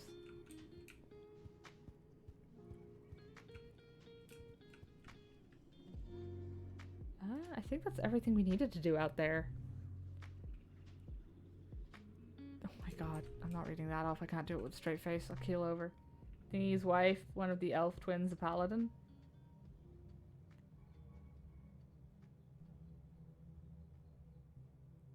What? What elf twins? What? Who? Where? When? How? Where? It's been so long. It's been too long. I can't remember the details, I'm afraid. Let's bring the Overseer's deal to Lum. Governor Lum is staring into space, but snaps out of it as you enter the room. What is it, colonist? Tell him about the Overseer's offer. Lum rolls his eyes. Solana, buddy, there is no sentient life on Vertumna. We're it. Whatever you've seen out there, it's not like us. We're the rightful rulers of this planet, he continues. I'm not gonna let some old garbage computer program stand between us and our destiny. He clenches his fist. We'll find a way to destroy them. We have to listen to them. They're more dangerous than you think. Never doubt humanity's strength, Solana. He grins coldly. It's a good thing I'm the governor of this colony, not some coward like one of you Stratos. He dismisses you. But he might have a point. Deposing him as governor would solve a lot of problems.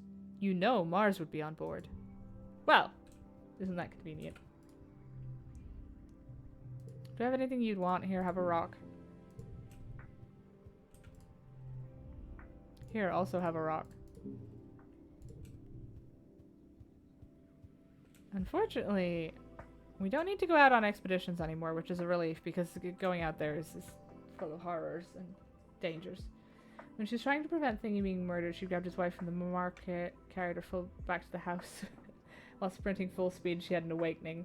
The elf twin she stayed with while going mad, and the paladin she met later on, Diamante, you think it was? I may have gone by the time you met Diamante. And possibly the elf twins as well. But I do remember the farmer's wife now. Yeah, it's a shame that you were that committed to keeping that guy alive. It would have been much easier if you just let me stab him. And his kids would have been alive. Alright, we'll do guard duty. I think after we do this month's activity, oh wait, we're trying to overthrow a governor. I could probably use some persuasion. After we do this month's activity, I'm gonna call a 5-minute break because it is so warm in this room with the computer that I need to go and put my head in the fridge for a couple of minutes. I wish to God I was joking, but I didn't know these parts of me could sweat. That's what you're here for, the charm and delight. Fuck. Work in the depot. Rather than getting kicked out of it. OMG, Mars enunciates, drawing your attention from stocking the shelves. Did you see the new requisition come in? It's from Rex. I wonder what he wants, she says, scrolling through it. Oh, he's so hot.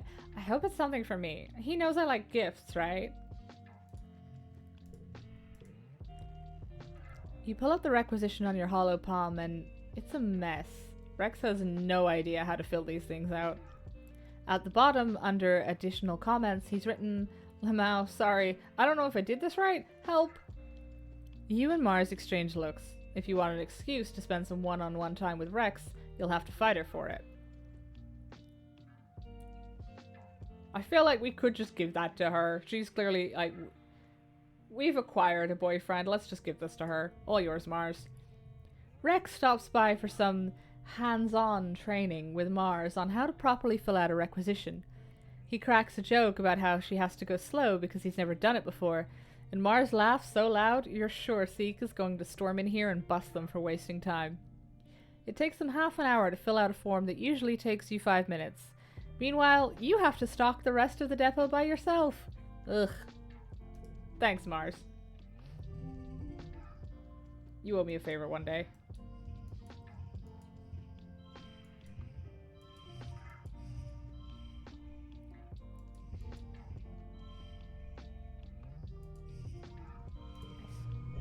Let him get stabbed and steal his wife. I mean, that's how I get mine.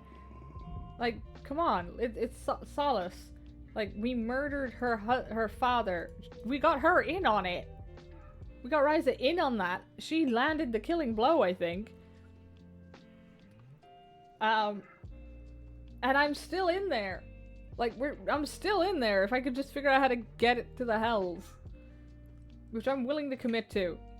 In the name of getting late. Good lord. I need to go outside and touch the fucking grass. But, more importantly, I need to go down the stairs and put my head in the fridge and grab a glass of water. If only she knew a paladin. What use is a paladin? Trying to get to the hells. What a fucking Clockwork Mechanicus.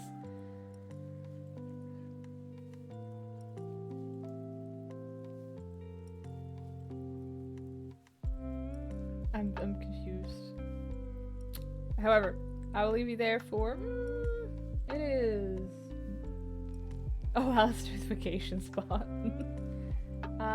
Call it about 7 minutes because I like the number. And it evens it up a little bit. And I'll be back in a few minutes then. Don't forget to grab some water, grab some snacks. Seriously, grab some fucking water if your temperatures are currently anything like mine because we are collectively dehydrating. It's not fun. A glass of water is cheaper than a doctor's appointment too.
Oh, the headphones would be helpful. Oh, that's better. Nice cold can of summit. Don't care about the fact that it'll be room temperature in about half an hour. Oh, it's cold now, and that's the important thing. Right, where were we? Oh yes, overthrowing the government. I could always fill the sink and then dunk my face like a cookie in milk. I could, but I've already had a shower. Oh, fuck me, I'm not made for the heat. I'm too Irish for this. I thought California in October was comfortably warm. Oy, oy, oy. But that, see, California had the courtesy of getting cold when the nights set in. I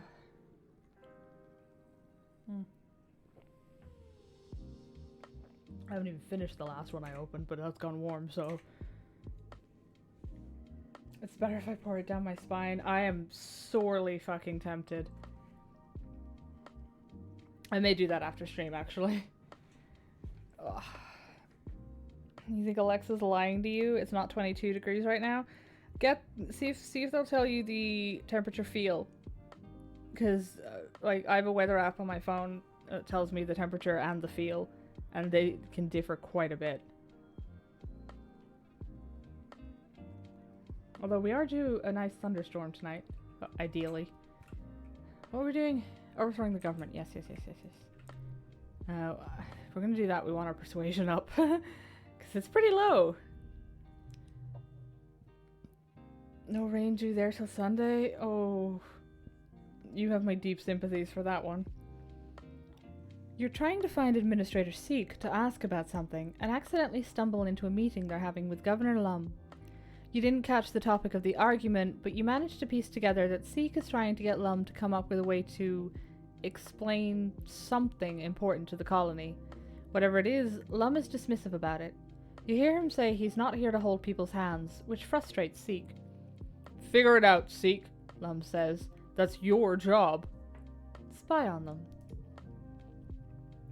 You pretend to organize some papers and listen in. The colony is spending a lot of resources on the security squads, and these need to come from the other departments. Seek tells Lum he has to present the budget and convince the council this is necessary. The governor is tired and cranky and doesn't want to bother with another boring meeting. Lum rubs his temples. Ugh, why is this my job? He complains, even though it's clearly his responsibility. Can't I get an assistant to take care of this? We are too rebellious and not persuasive enough to succeed. You have work on Saturday? Oh, I hope your work is air-conditioned at least. You ignore them. You've got better things to do than listen to Lum and Seek argue about administration. It does seem like they need an assistant, though. Maybe you can offer your services later, when you're not so busy. Don't bless your soul me.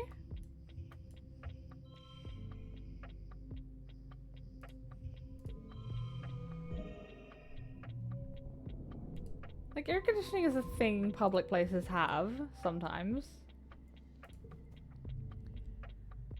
You find Mars going through old holo photos from when you were all kids aboard the Stratospheric.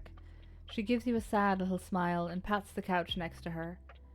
Come look at these photos with me, she says. I forgot about some of these.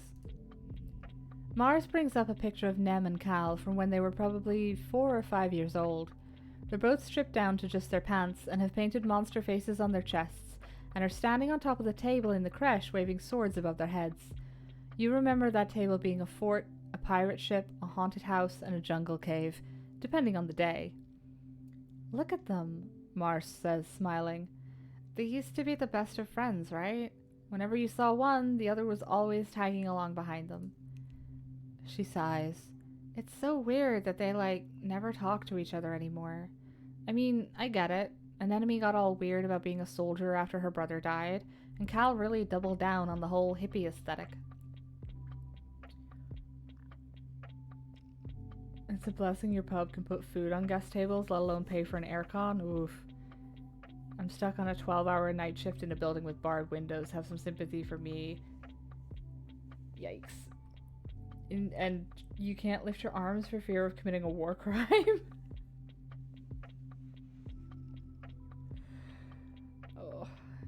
I mean, at least the suffering is communal, I guess. Collective suffering. Wait, I think that might be a violation of the Geneva Convention.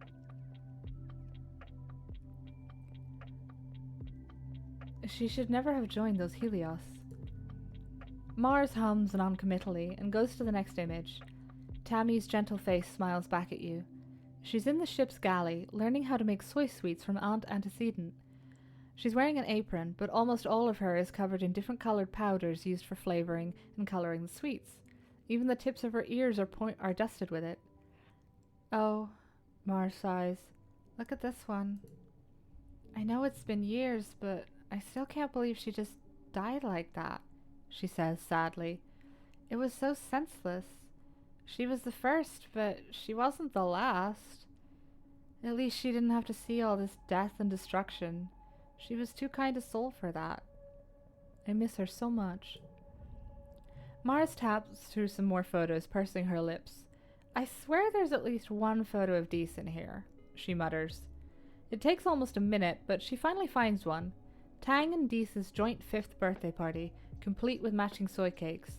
Their mother, Besk, is just out of frame, a drink in her hands. Oh, this was before Deese got all weird about his birthday, Mars hums. I still have no idea what happened there. I mean, who doesn't like birthdays? It's weird to see them so happy together, she continues. I can't remember the last time I saw either of them really smile like that. Mars sighs. And now, Tang spends all her time cooped up in engineering, and Dee spends more time outside the colony than he spends in it. It's just so sad. Mars stares down at the little hologram in her hand. I didn't mean to bully him so much, she admits softly. I thought I was helping him learn how to fit in, like toughening him up a little so he didn't cry so much, you know? Her mouth twitches with a sad smile. But I guess I just ended up pushing him further away. When I was little, I didn't understand that words could hurt people, because they don't hurt me. He was also a very weird kid. Mars sits back and sighs. That's true.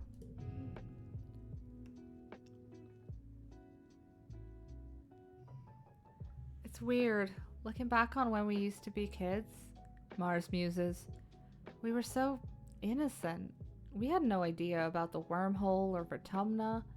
No dying, no famine, no killer pollen, no animal attacks. I mean, we didn't even have bad weather on the ship. All we cared about was playing and popularity. Mars gestures to herself.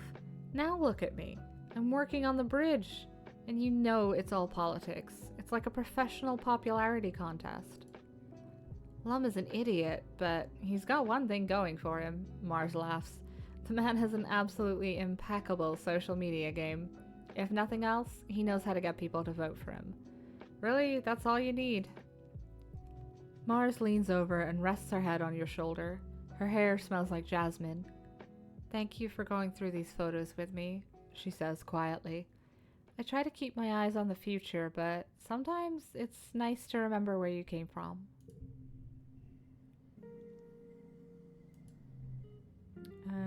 Which means it's about to be the Vertumnalia Festival. You and Mars are working together in the depot, lazily filling orders and stocking shelves. It's not a glamorous job, but it is easy, and you don't have to run all over the colony or deal with anything gross like weather.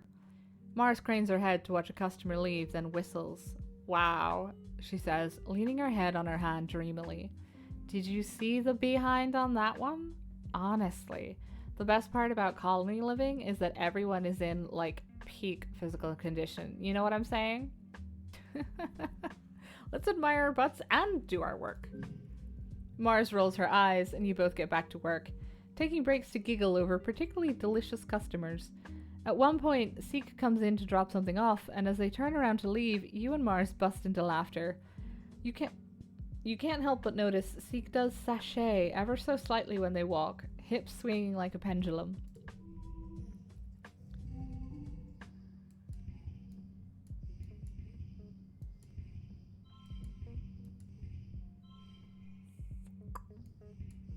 36, 33.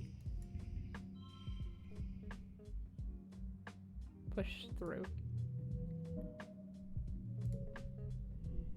Governor Lum enters the colony square to his customary bombastic fanfare. Brass band, red carpet, banners with the Heliopause logo snapping in the hot dust breeze. It's disgusting. The governor gets his usual tithe of applause from die-hard soldiers, but it's obvious how tired and fearful everyone has become in service to his war. You catch Mars's eye and she nods in solidarity. You've planned this for so long, and now is your chance to strike while everyone is watching. If you can get the entire council to speak out against Lum today, maybe the rest of the colony is ready for a change. Anyone is better than Lum, even a teenager.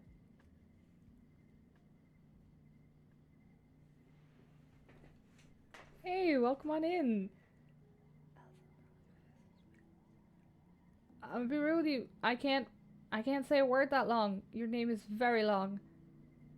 I actually didn't know they could go that long. That's impressive.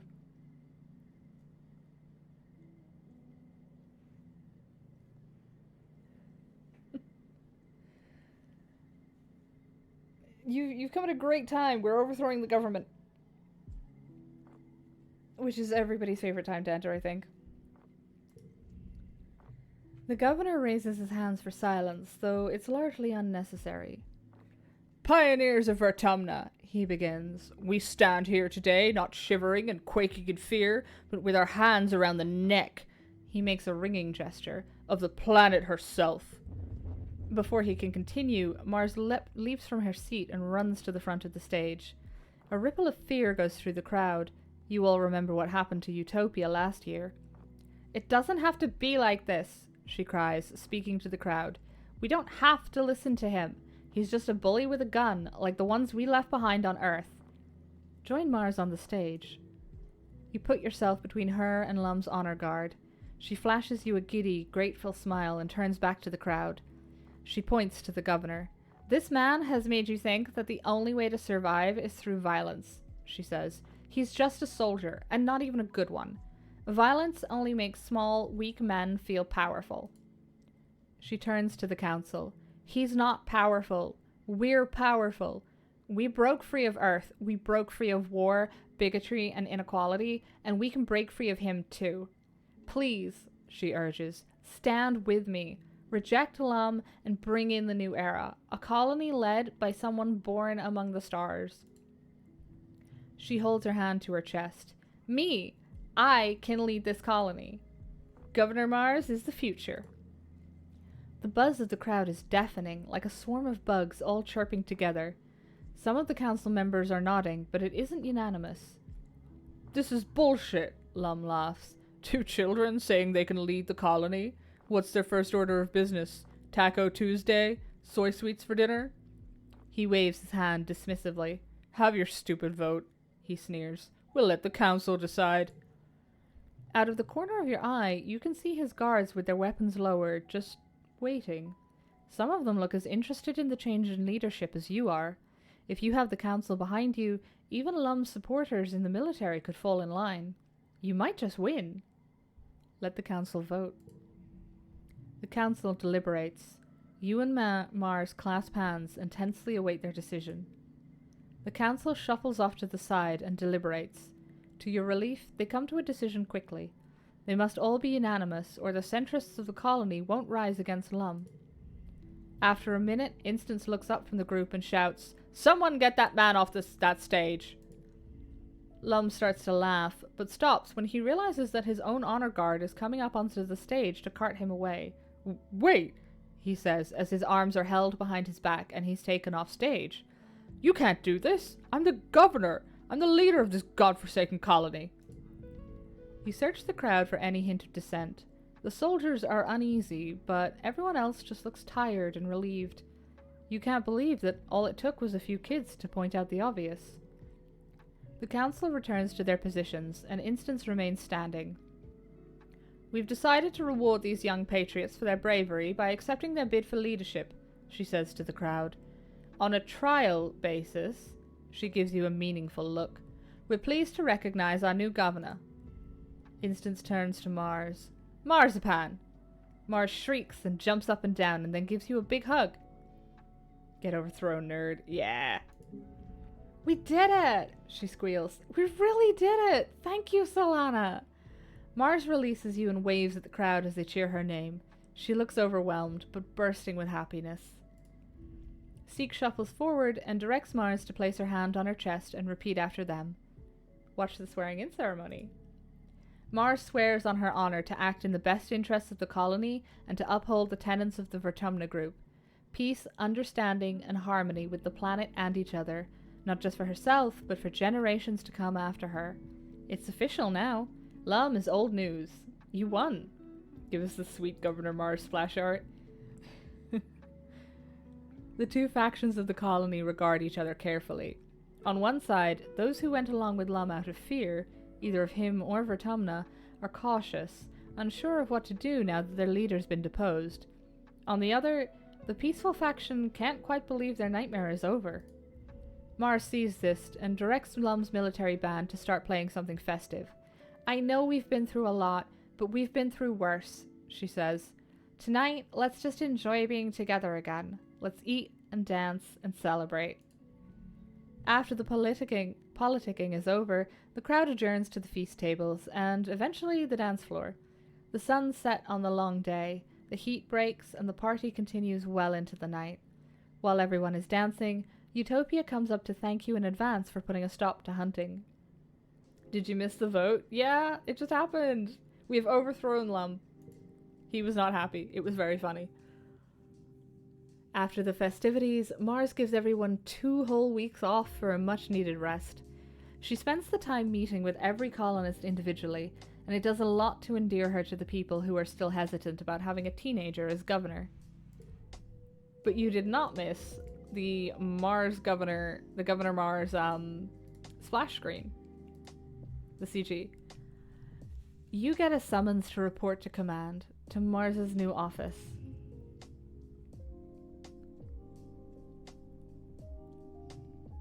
You find her reclining in the captain's seat, formerly Governor Lum's chair, idly flipping through notes on her hollow palm. Mars waves away the hollow screen and leans back to consider you. Solana, she smiles, just the rebel I wanted to see. But first, you're not going to lead a mutiny against me now, are you? Of course not. She stands to press kisses to each of your cheeks. That's exactly what I would say in your position. She turns and looks out the window overlooking the colony. Actually, I called you here because I haven't had a moment to myself since Vertumnalia. We knew Lum was a real piece of work, but every day I seem to uncover yet another problem he was just letting fester. And the department heads, she huffs. Half of them treat me like an interim governor. Good enough to oust Lum, but not enough to stick around and do the actual work of governing the colony. I'll come around. You're right, of course, she sighs. I just wish I knew who I could trust. They're so stuck in their old survival mindset. Just survive until the food runs out, or until the animals finally destroy the colony. Just survive until we can vote out Mars. I don't want my time as governor to be just about survival. She gestures you to come look out the windows at the bustle of the colony below. I just wanted to thank you for everything you did to get me here, she says seriously. Far below, you watch a team gearing up to head out on an expedition. There's construction happening on the next phase of residential units. A group of toddlers, the first children born on Vertumna, cross the colony square like a herd of hawkeye. Everywhere, you see the bustle of a thriving, healthy colony. It's all mine now, she says. Instead of sounding boastful, she seems almost scared of the prospect. She takes your hand without turning to look at you, her eyes still trained on her kingdom. Can I trust you to help me? She asks. I need people around me who believe in me, but will still tell me if I'm making the wrong choice. You can count on me. She squeezes your hand. Thank you, Solana, she says. I'm glad to have you. You and Mars watch the colony a little longer until Mars's hollow palm buzzes and she sighs. Well, duty calls, she says. Thank you again for all your help, she adds as you excuse yourself. You'll always have a friend in high places. Tragic, there's no ending you can be with her.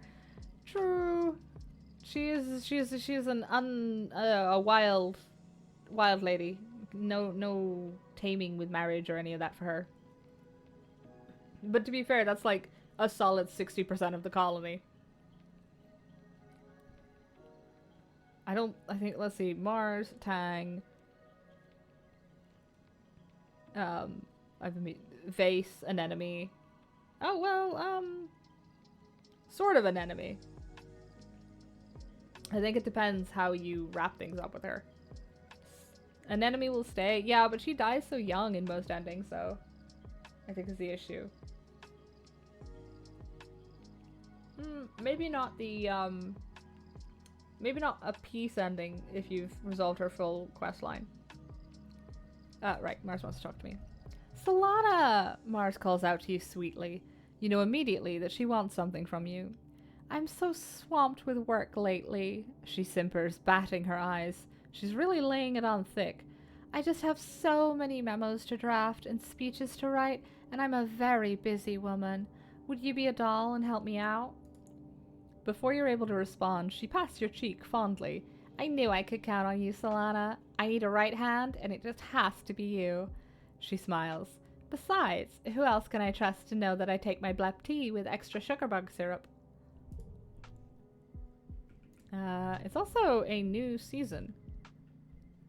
Mars is surrounded by other council members, all raising their voices and talking over one another.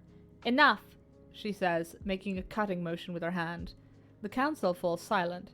You're all a bunch of cowards, she spits. You've been cowards for years. It's my turn now. Fucking immediate. She's like, fuck all y'all. See, this is why we want Mars in charge of the colony. She will immediately tell them to go fuck themselves. In terms of gifts, I think the only thing we have left is for Vase. Who is still mad that I'm on even remotely polite terms with Rex. Oh well, he can die about it.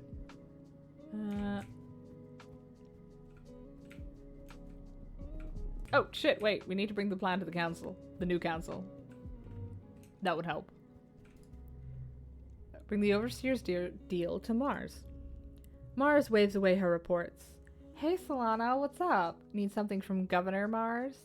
You sure hope this goes better than when you tried to talk to Lum. Tell her about the Overseer's offer. Governor's chewing out peeps. You come in like, I got you a crystal, woo. It's like, oh, the colony's first experience with, it's not quite nepotism, but close enough. You prepare yourself to tell Mars everything. Not just about the deal, but everything you know about the Gardeners. Partway into your explanation, you get the impression Mars isn't surprised at all. You trail off and Mars smiles. Uh-huh, we know about the aliens, she says. I mean, not about this Overseer business, but like, it's not like we thought the animals were attacking us because we smell bad. Still, she rubs her forehead. This is huge, Solana. It might be the only chance for peace with these Gardeners that we'll ever have. But how am I supposed to convince people to surrender to something we don't even fully understand? If we can't go anywhere except this valley, how are we ever going to grow as a people? In a few generations, our technology is going to break down and we'll be scratching in the dirt like animals. Well, we'll come up with a new way to live. Mars sighs and is silent for a long time. You said they'll send someone to negotiate during Glow, she says finally. Well, I guess we'll be ready. Thanks, Solana.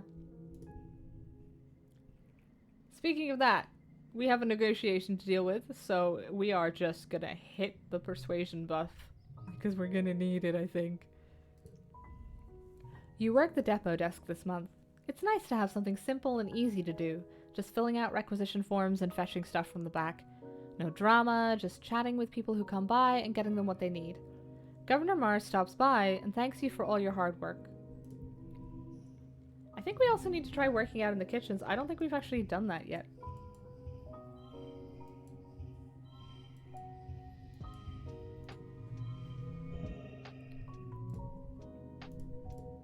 Okay, anybody got anything new to say? Probably not. We'll check if Dees is in the mood to talk. Oh, you... sorry, buddy. I have maxed your friendship, which means you no longer get fun gifts from me. Because it doesn't deteriorate. We already gave you one this season. We have a flower. Do you like flowers, Nami? Well, you're ambivalent. You're walking through the colony when you see a blur of color and motion at the corner of your vision. Bang! Nami collides with you in a catastrophe of flailing limbs and high-pitched squealing, sending you both sprawling to the ground. Oh my gosh! Nami exclaims. They immediately get to their hands and knees and begin to collect the papers that had exploded out of their hands when they fell. I'm so sorry! Sometimes my brain is off doing its own thing and I don't watch where I'm running. Ah! They exclaim, dusting off their piece of toast and shoving it back in their mouth. Gotta eat breakfast even when you're late. Fucking anime. Don't even worry about it. Nami giggles and continues to collect their scattered papers, their faces bright red. Okay, if you say so. Thanks, Solana. Maybe if I had a genetic enhancement like everyone else, I'd be able to watch where I'm going. Nami gets to their feet and offers you a hand up, then brushes the dust off of you.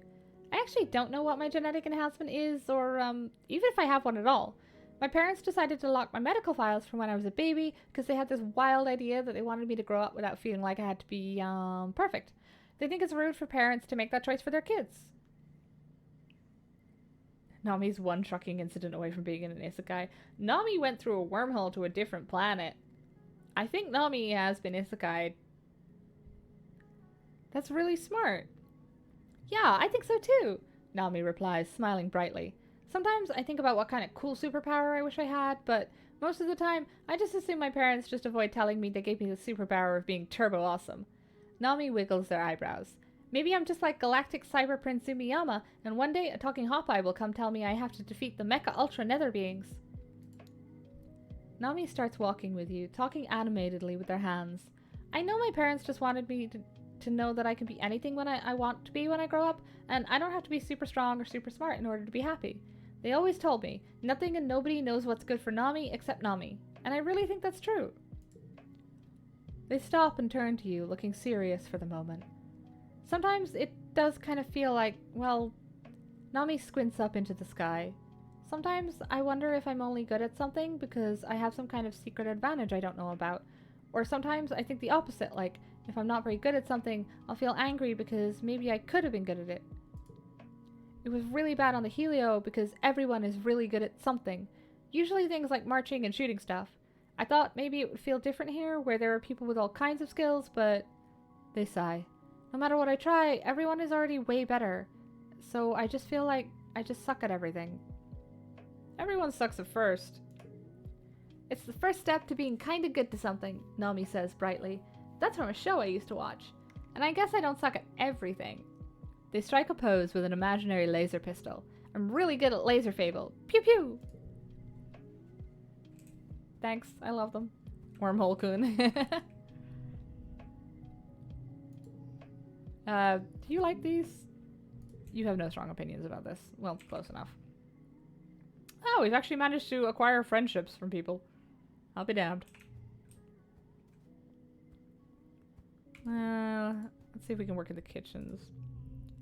You're about to leave when Aunt Anne calls you over. She's covered from hips to shoulders in taro flour, mixing bread dough to proof overnight and bake tomorrow morning before the breakfast service. Solana, I have a favor to ask of you, she says, dusting off her hands. There's a spice I was meaning to ask the foragers to bring back for me from the Valley of Vertigo, but Utopia is moving them somewhere else next week. They brought some back once and it has such an intriguing flavor. She looks eager, but it's rare. Would you mind looking for more the next time you're out foraging? Of course, Auntie. She beams and pinches your cheek. That's my brave little girl, she coos. Thank you. From what I hear, if you look for a large flower with yellow petals, the spice comes from the reddish-purple stamens inside. You know what a stamen is, right? The long, thin part. You take a note of it in your hollow palm. Well, I guess we're going out on an expedition next month. Whether we need to or not.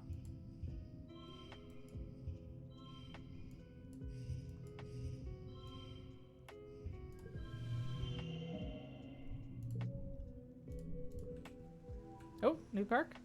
Creativity. That's unhelpful, but thank you. And a present for Cal. Remember when you used to be able to find mushwood consistently in the colony? I don't. Although it probably helped that the colony was actively smaller.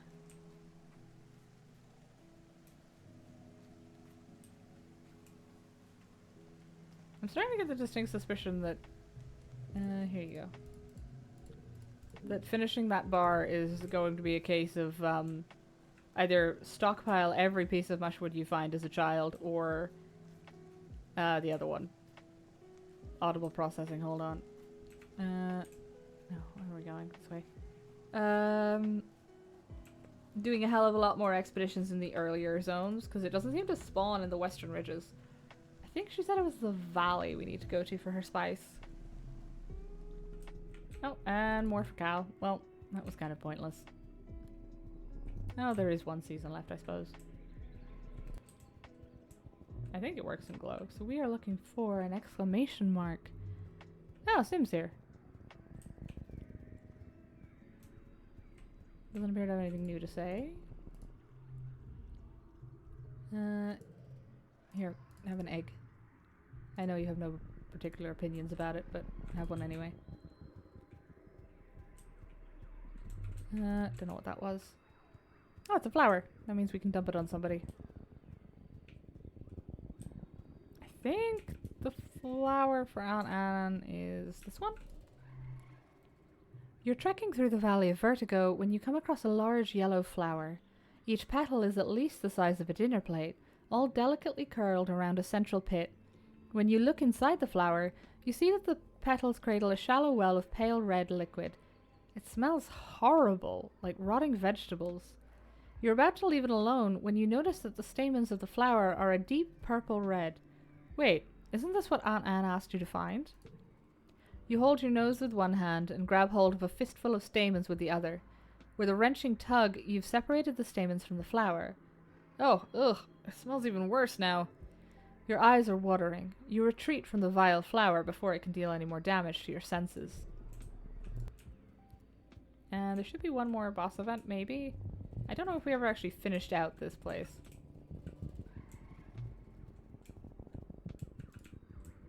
I think it's... Ah! There is. You come across a terrible scene. A manticore has cornered a little hop-eye and is playing with it, batting it around and catching it over and over. The hop-eye is screeching in terror. It's a horrible thing to watch. I guess we'll try and break up the fight. I don't think I have the stomach to watch. I would feel bad.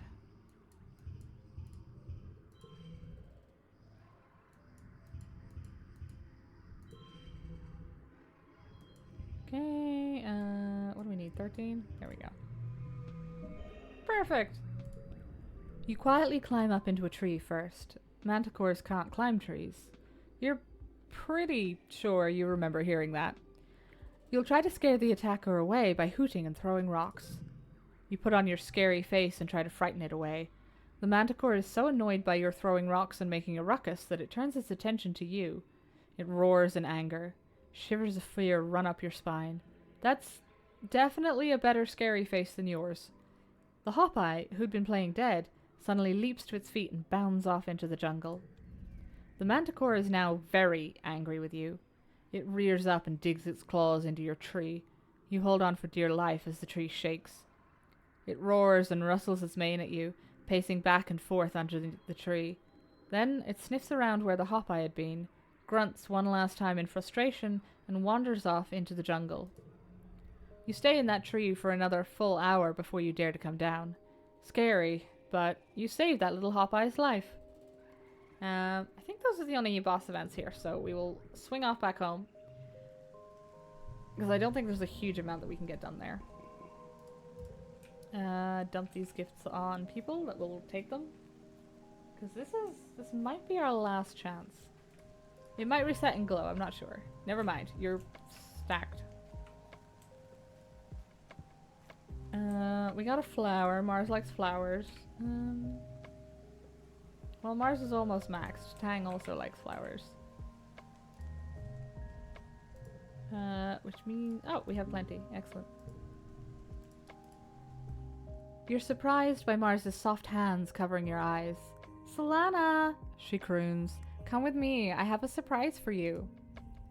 Giggling, Mars leads you to your bedroom and removes her hands from your eyes. Still giggling, she gestures to a canvas-covered easel in the middle of your bedroom. Ta-da! A present for me? Aw, Mars. Mars grabs the canvas and pulls it away from the easel with a dramatic flourish. In the painting, Mars is stood atop a mountain, raising her fist to the sky as lightning crashes around her. In her other hand, she's grasping a flag emblazoned with an image of the stratospheric. You are there as well, standing just below her and brandishing a laser pistol you know for a fact is far too cool for the likes of the Colony Defense Corps. Mars runs her finger down the painting's elegant frame. It looks like real wood, not nanoprint. I commissioned this from Nomi, she says, like a genuine patron of the arts. It might be the first piece of fine art ever created on this boring rock. What do you think? It's beautiful, thank you.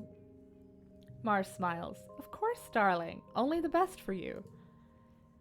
Mars folds the canvas and sets it aside, then sits down on your bed. She bids you to come sit next to her and takes your hands in hers.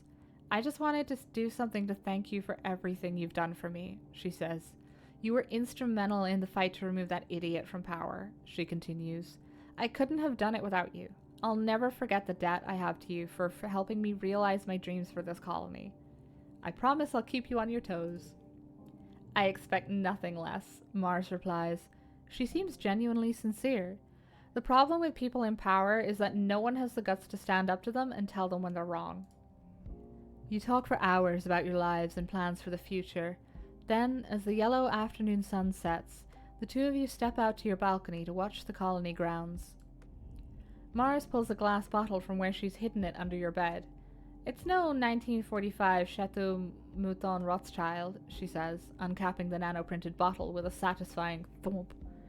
But it'll do. You pour what's left in your canteen into a nearby potted plant, and Mars fills it with fermented mushroom wine. Cheers to us, she says, clinking the bottle with your canteen. Together, there's nothing we can't do. Aw, bonding moment.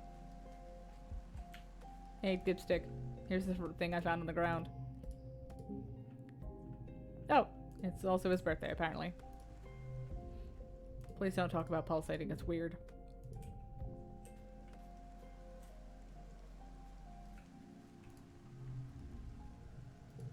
I think you like flowers, funnily enough. Yes. Granted, it's because you want to put them under a microscope, but I'll take what I can get.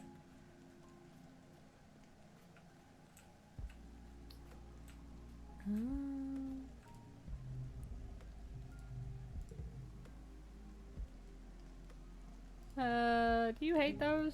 No, perfect. You good, bud? No, you are having an ennui moment. Oh, we need to get that spice for Anne. Or give it back to her, I should say. What's that smell? Anne asks, poking at your bag. Did you find that spice flower in the Valley of Vertigo? Yes! You present the plant parts from the Valley of Vertigo to Aunt Anne. Oh, wonderful! She exclaims, clapping her hands. She takes the bundle of stamens from you and breathes in deeply. Their smell has mellowed out in the time they've been in your backpack. Or maybe it was just that super gross flower stinking up everything within the vicinity. There used to be a spice on Earth called saffron, Anne says dreamily. It was very rare and took a lot of effort to gather it.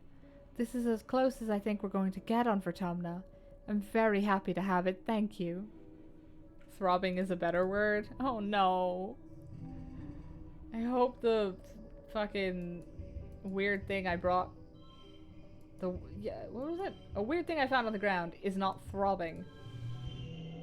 Or pulsating. Both are bad. For science rocks. That also means no more gifts for anybody. Does anybody have a conversation topic for me? Not a cow. Nope. Gyrating? Gyrating is even worse. You come back to talk of throbbing. Listen, it's not me. It was the game. Undulating is a good one. It's a fucking excuse me, it's a fucking strange... Oh god, never mind, I forgot what it was called. You know what, on second thought... Yeah, I'm leaving.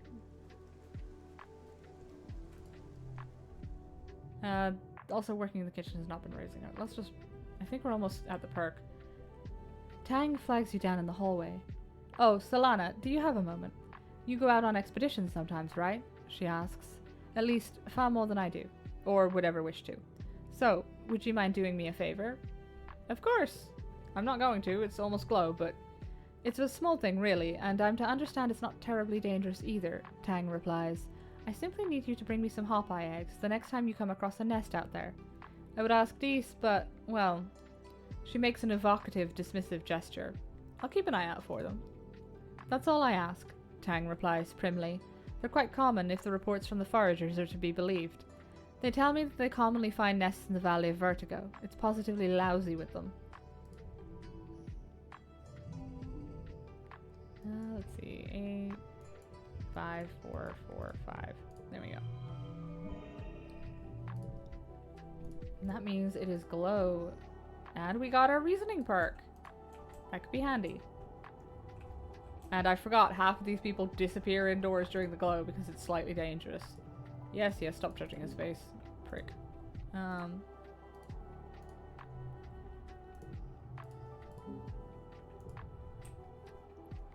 see. Which means Mars will not be found. Which means you can have the flower. Find it useful, hen.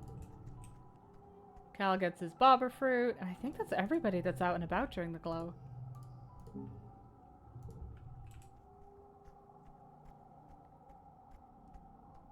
Well, I mean, Adis is like right there, but he's whatchamacallit? Already maxed. Hey, Wolfie, how you doing? You wish the planet could glow every day. It is extremely pretty. Quivering. Oh no. He is seduced. Yeah, he is. We have successfully seduced the Dees. Alright. We have shit coming up, so let's relax in the lounge and see how this goes. De-stress. Oh, thank god I can get rid of that boring card. Knowing the attack is coming, as it always does in Glow, does nothing to calm your nerves. There's only so long you can handle doing nothing, pretending like everything is going to be fine. As the month draws longer, you find yourself almost compulsively walking the walls, scanning the tree line for the first sign of trouble. You're there when you see them, dark on dark shapes coming out of the forest, perfectly silent. You watch with the lookouts as more and more figures amass at the forest's edge. Minutes pass as the horde pushes into the firebreak, numbering at least... It must be in the thousands, more animals than you've ever seen in one place. The ground is choking with a teeming carpet of smaller creatures, darting in and among the legs of... No. Oh no.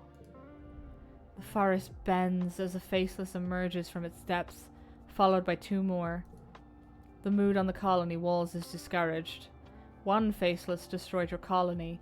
Two faceless required an irresponsible number of explosives to take down. How are you supposed to be able to handle 3? Wait, there's even more? A familiar being cuts through the horde and stands at the front, like a general leading their army. Gardeners must come in all shapes and sizes, but you know this one from the hatred in their eyes. It's Noctilucent. Noctilucent steps forward. For millennia, I have been tasked with keeping this planet safe from invasive species. Extreme weather, plague, famine, the migration of predators, all tactics I have used to ensure an invasive species cannot find a foothold where they do not belong. Their command of the human language has vastly improved since you saw them last. The gardeners learn quickly. Controlling you by indirect means has proven ineffective, they say, glaring up at the row of horrified colonists atop the walls. I can no longer ignore the destruction you have caused and the threat you represent to the planetary ecosystem. However, Sim steps out of the tree line and stands beside Noctilucent. His eyes find yours unerringly across the fire break. Some gardeners argue that you have the capacity for reason, Noctilucent continues, so I have come to offer you an alternative, your unconditional surrender. Noctilucent smirks up at you. Surrender is the correct word, is it not? Something your singular violent brains can understand. The terms are simple. Humanity will cease reproduction, cease expansion, and in return will be allowed to live out your remaining lifespans within the bounds of your walls. Do you accept? I get the feeling the Overseer and Noctilucent did not agree on the plan. Mara steps forward. She beckons you forward too. This is the moment you've been trying to make happen. Solana, there's no way people are going to accept never having children, she says. We'll just go extinct. Can't you make them give us a better deal? You look down at Noctilucent's, a figure of malevolent patience across the fire break. This might be the only chance you get, but you can try. The Overseer did not mention that the slow extinction of humanity was part of their deal. The other colonists would never accept something as drastic as forced sterilization, living like pets or curiosities in a zoo, dwindling into oblivion behind these walls. You couldn't even ask them to make that choice, which leaves you, too. We need a better deal. Noctilucent's patience is running out. Behind them, the amassed animal army lies in wait. The offer is already generous, they say. Do you think I consulted with the venomous slapfingers when they overhunted the abyssal driftworms? Or the creeping crossthorn vine when it choked the southern shoreline? No, they spit. I did what was needed to restore balance, as my gardener directive entails. Sim lays his hand on Noctilucent's arm. The humans can be reasoned with, he says firmly. Just hear them out, please. He turns to you. What do you propose, Solana? We must be allowed to reproduce.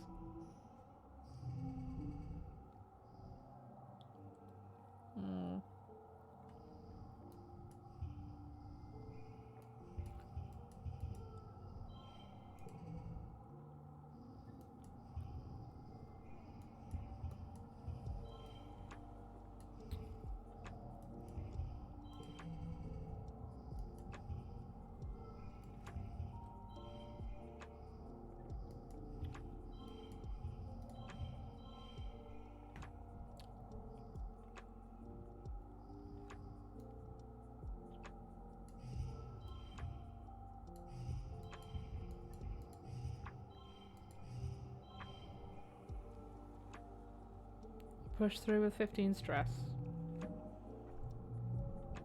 Noctilucent, my friend, have you ever heard of Starship Troopers? I've never heard of Starship Troopers, so... You are well spoken for a pest, Noctilucent concedes. However, is humanity even capable of considering the survival of all creatures above their own? Even if it means accepting limitations? Of course we are.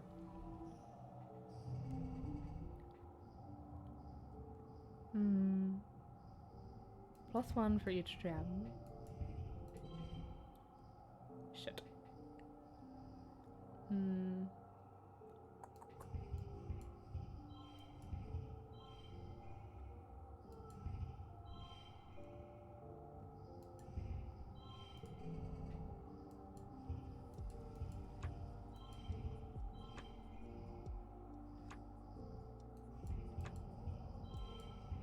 Oh, this is a problem. We can push through, but it'll blow all of our stress. 36, 37.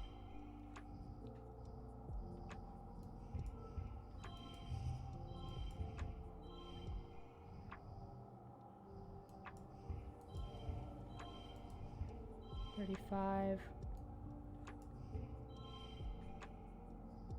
37. 42.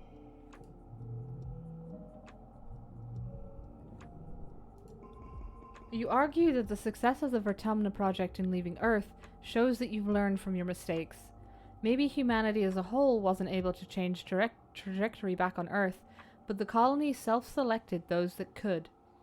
Noctilucent listens to all this, looking a little more convinced. Have you learned anything from living here, though? they ask. Can you even coexist with this planet's native wildlife?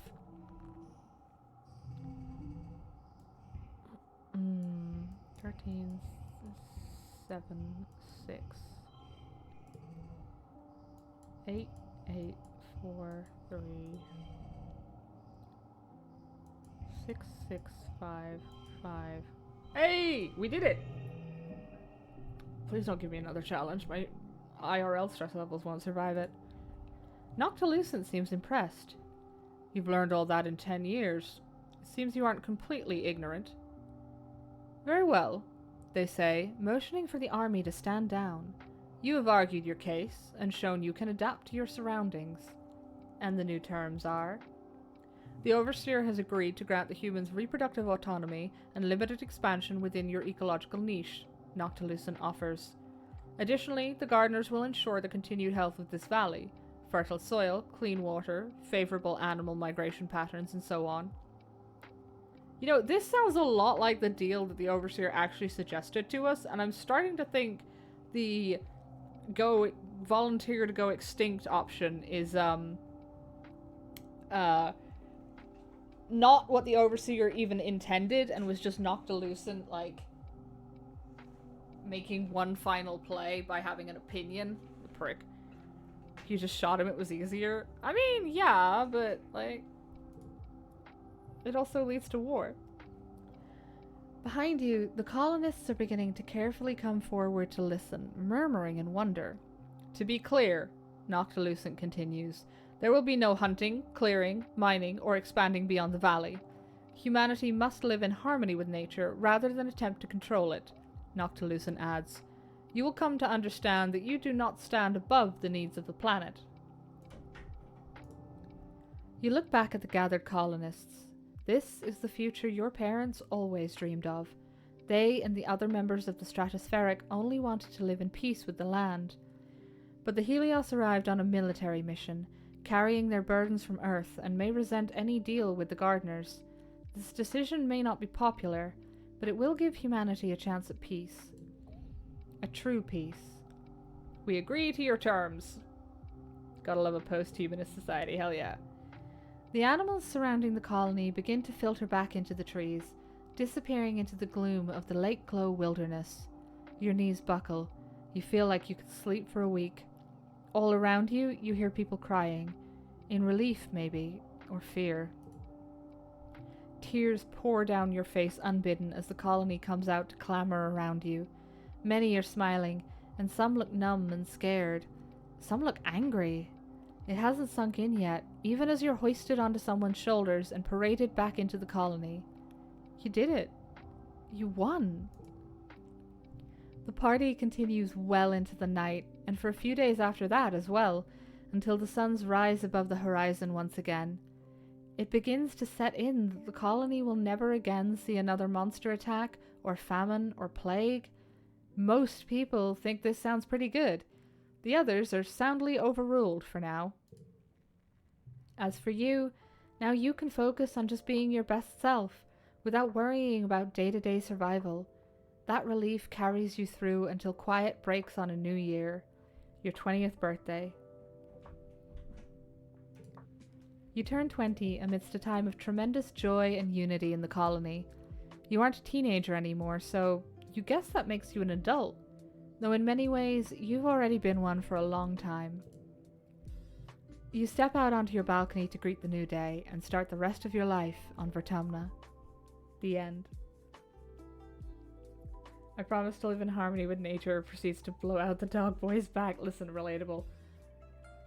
Gay hippie commune acquired. Oh hey, Karen! Excellent timing. I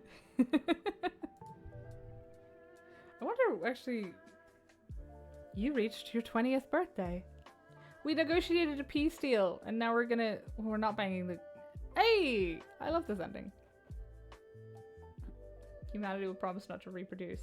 And we're all fucking gay as fuck anyway, so little chance of that. I mean, a solid percent of them are poly, so plenty of reproducing. And actually, funnily enough, they don't reproduce through sex, mostly. they do, because they do genetic tweaking on all the kids. Yeah, it's artificial, that's the word. Because they do genetic tweaking on all the kids, so it's just easier. And they brought a massive bunch of genetic material to accommodate the fact that there was only like 100 of them. Artsim, let's go. So, let's get this epilogue out of the way. There's a whole planet out there to explore, and you intend to see every corner of it. Your relationship with the gardeners means you're instrumental in converting expeditions into the new conservation department. You work with them to monitor and help maintain ecological stability, and eventually become a sort of planetary guardian in your own right. You prefer to explore alone. When it's just you and your glider, you're free to go where the wind takes you. You have some wild adventures and are lucky to always return to the colony with stories to tell. But what about... Dees is a hard person to love, but once he's let you in, he's by your side for life. Utopia keeps him on as second surveyor, recognizing that a man like Dees needs to feel useful or he's prone to wander.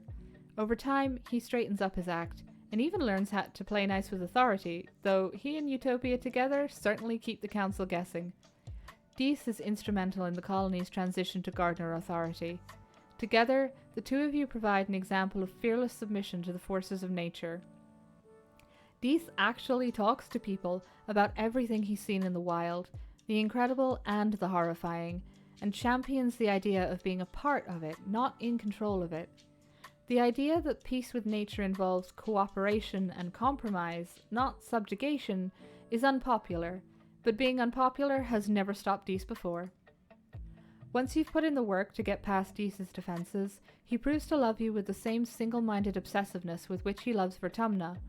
It's a little overwhelming at times, honestly. He's very intense, and after growing up an outcast, he can often seem dependent on your attention.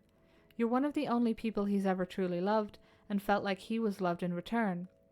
Deprived of it for so long, his hunger for it is bottomless to the point of self-destruction. It's something you keep revisiting during your relationship, but never to the point of breaking up. You're a bit of an odd bird yourself, and you have your own jagged edges that only Dees can soothe. After all, who else would believe that you're stuck in a time loop? Dees continues his work as an ambassador for gardenership for many decades, until one day he announces that he's leaving. In recognition of his lifetime of service to the planet, the Overseer has extended an offer to make Dees a gardener. It's a bittersweet day for you, tempered only by the knowledge that he'll be in a better place, and that he'll always be watching over you. Literally. He has made a lot of friends since his loner years, and his ascendance to gardenerhood is celebrated across the colony, even by tangent, having long reconciled their differences. For years afterward, people report seeing strangely docile animals approach the colony, watch for a few hours, and then slip away into the forest. It's a comfort knowing Dees will always be out there somewhere. Well, what about? Are you guys talking about embryos?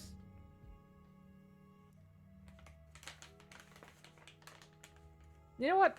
I'm gonna leave you to it and keep going. Ah, the indomitable Marzipan. That's Governor Marzipan to you. Mars learns from her flirtation with capitalism and, true to her word, abandons her plan to turn kudos into a true currency. She wants to raise everyone's standard of living together, not create a luxurious nouveau riche on Vertumna. Steering the colony under gardenership requires a calm hand. Mars initially chafes at the idea that she can't build the beautiful metropolis of her dreams. However, with much of the external pressures taken off the colony, Vertumna already is a paradise.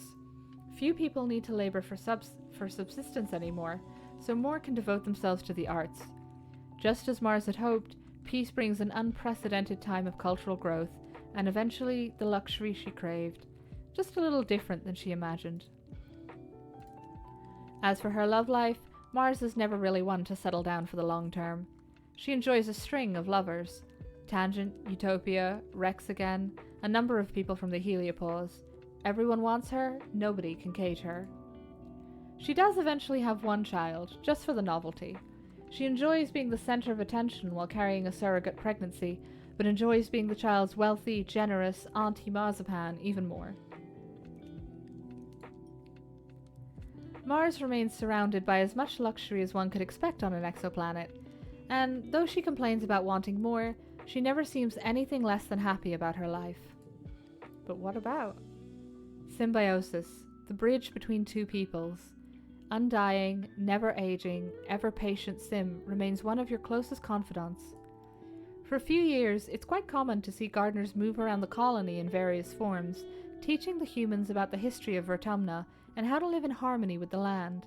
Sim is one of them, of course, and the only one that doesn't treat you like some kind of curiosity in a zoo. After a few years, the other gardeners leave humanity to figure things out on their own. Sim stays on to act as an emissary and moves into the colony to live with you full-time. You, specifically.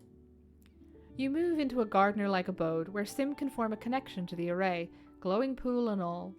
It's an odd roommate situation, prone to some sitcom-level hijinks as you work out the finer details of sharing your space with an alien, but your friendship helps him acclimate to living in the colony. You and Sim enjoy the bachelor life for a few years, becoming better friends through your many domestic miscommunications.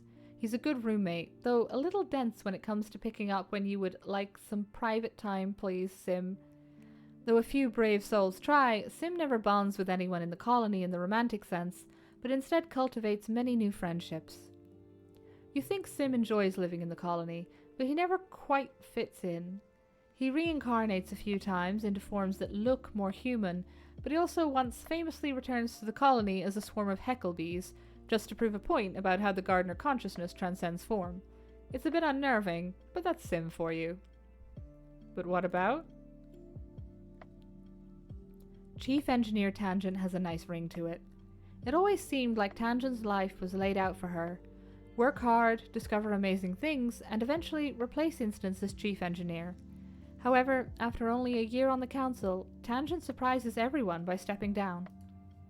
Instead, she contents herself with being a regular researcher, quietly pushing the boundaries of medical science and having a hand in every major discovery. She trains up new researchers in every discipline, passing on everything she learned from Instance and everything since. It's an unremarkable life for someone as impossibly promising as Tangent, but she seems happy. She smiles more often and has more time to spend with you, and gets more than enough sleep every night. Her love life remains fairly private, though she's not as frigid as she's always claimed. You hear from the colony gossips that she carries on with a string of casual relationships, mostly with other scientists, mostly women. She donates genetic material to a number of children, but doesn't choose to raise any of her own. She's quite picky about their genetic enhancements, obsessing over any markers of anxiety or depression that run in her family, but ultimately, her children grow up healthy and in loving families far removed from Tang's own childhood. It's a bittersweet reminder for her.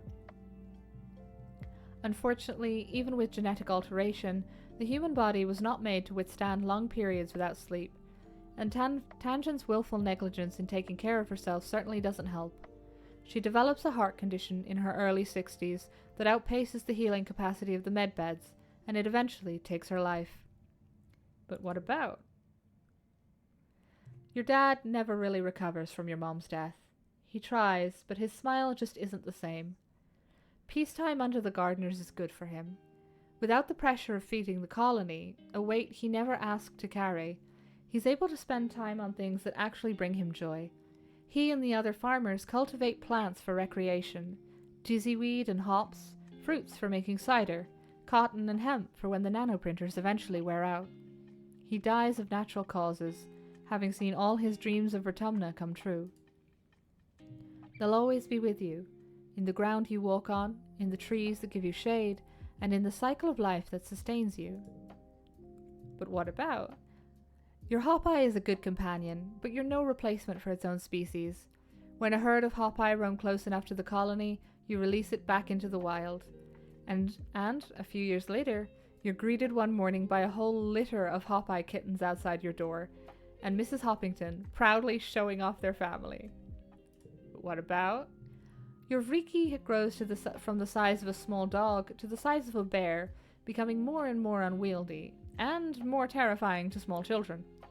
Before the council can force you to do anything about your arachnid octopus friend, Riki Tiki just disappears.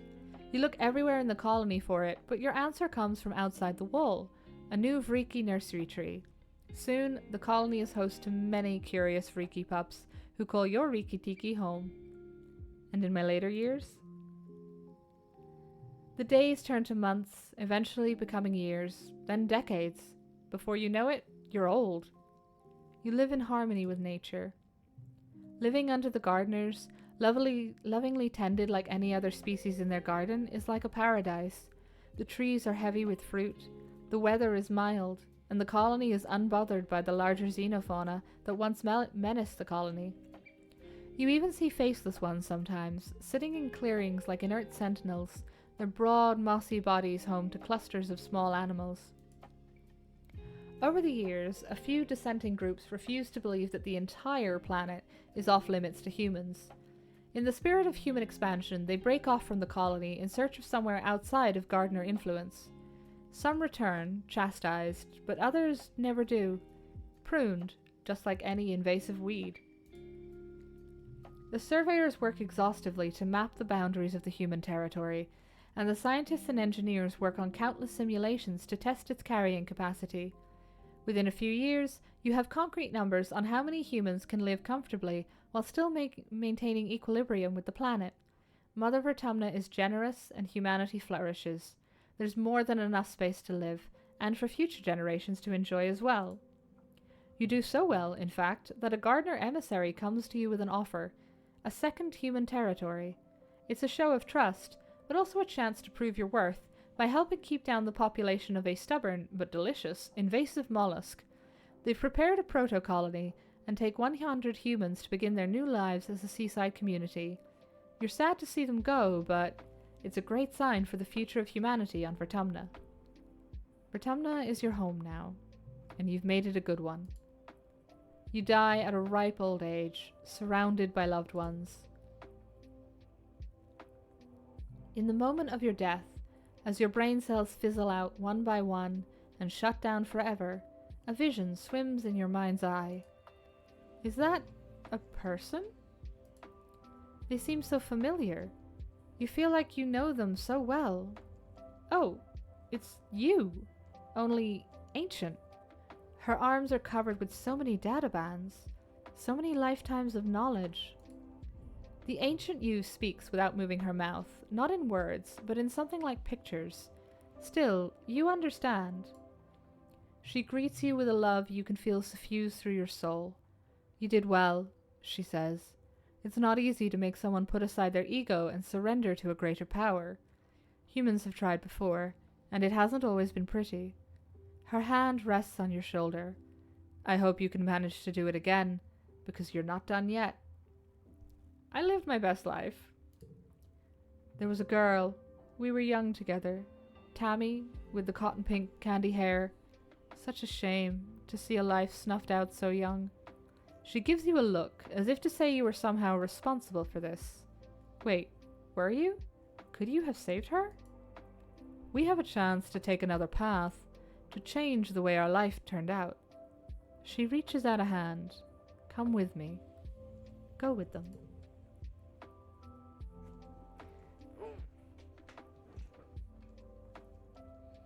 Hey, there we go. Teenage Exocolonist. I was genuinely surprised that you could get the peace ending on a first-time playthrough. I suppose it's probably just because there's particulars that you may not have caught before. Start your new life. Now, I believe I promised that we would blow up the colony. So let's go blow up the colony, see how that rolls out. Yeah, we'll do the terrorist ending. And the pets get more endings than the characters. Hey! I will say, apparently, if you have kids, if you select the having kids options repeatedly in every dialogue, and you have kids with these, that's apparently even better for his psychological development, because it gives him extra things to love. So try that one. Ah, yes. This evening, when Deese isn't in his quarters or his usual spot near the expedition vehicles, you have a sixth sense of where to find him. His old secret hideout in the big drainage pipe under the wall, where he still goes sometimes when he needs to escape and be alone. Sure enough, there he is at the entrance of the pipe. but something's wrong. He's fiddling with a package furtively. His head jerks up as you approach, and he clutches it to his chest. You can barely believe your eyes, but you know a bomb when you see one. What are you doing? Dee stares at you for a few moments, weighing the truth. I'm leaving, he says eventually. Noctilucent made me a deal, sabotage the colony during the next attack, and they'll let me become a gardener. Don't get in my way, Solana, Dee says. I don't want to have to hurt you. You're setting off a bomb in the colony, Dee. I'm getting murdered either way. Set it off together. Let's leave together. Dees opens his mouth like he was ready to argue, then catches up with what you said. Wait, what? He sputters. Right now? For serious? Okay, wow. He stares off into the distance for a moment. Okay, he repeats. Wow. We should set it off in the living quarters. Dee's jaw drops. What? Solana, we don't have to do that. Blowing the wall is enough. They're dead either way. This is quicker. That makes sense, he says, considering the bomb in his hands. The gardeners are going to destroy the colony anyway. Your way is actually more merciful when you think about it. He sets his jaw. Okay, just give me a minute to set it. I'll meet you outside the colony. You and Dees both go to the living quarters. Him to set the bomb, and you to pack your bag. You didn't expect you'd be running away from the colony forever when you woke up today, but you had a feeling it would always come to this. You meet up with Dees at the tree line. He grabs you and kisses you desperately, biting into your mouth and crushing your body against his. It's all you can do to respond in kind. He breaks with a gasp. Ready? He asks. Can it become too radical for Dees? It's now or never. You turn and watch as Dees activates the detonator. There's a short lag, and then you see the explosion. A half-second later, the shockwave and the sound roar past you, enveloping you in heat.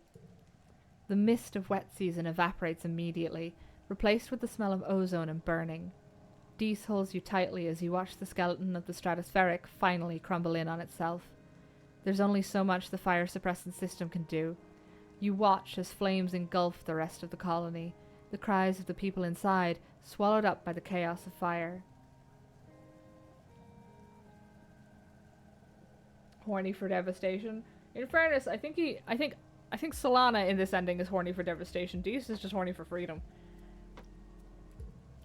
When you've looked your fill, Dees takes your hand and wordlessly leads you into the forest. The end. You never returned.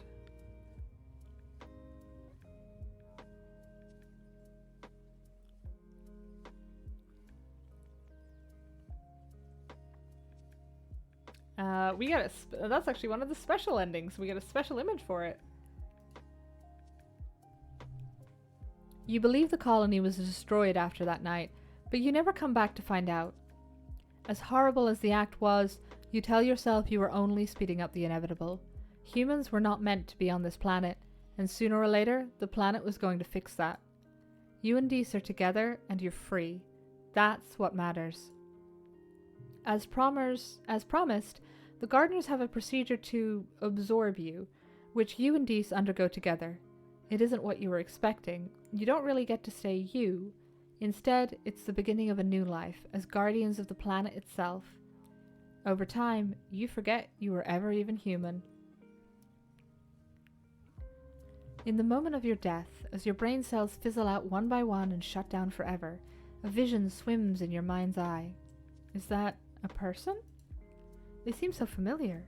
You feel like you know them so well. Oh, it's you. Only ancient. Her arms are covered with so many data bands, so many lifetimes of knowledge. The ancient you speaks without moving her mouth, not in words, but in something like pictures. Still, you understand.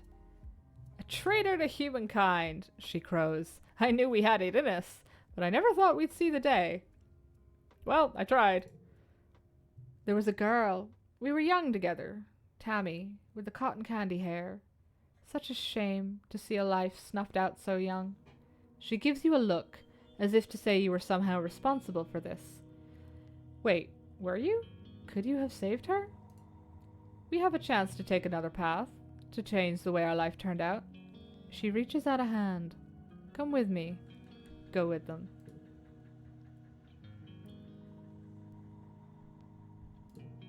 There we are! We have peace, and then we have possibly the other ending. Save Tammy only to get the terror ending again to finish her off. Is there an ending where you're on the other side of this as the old Ancient Sol? There is not. I think the Ancient Sol is kind of outside of time, and each playthrough is you start as a 10-year-old to the end of life. The Ancient Sol is probably sort of an amalgamation of all the Sols. Oh, actually, no. I think there is an ending that leads to you becoming the Ancient Sol. We actually have a save right where that one is, if you want me to go back and do it. Is there an ending where you put the bomb in Para's house?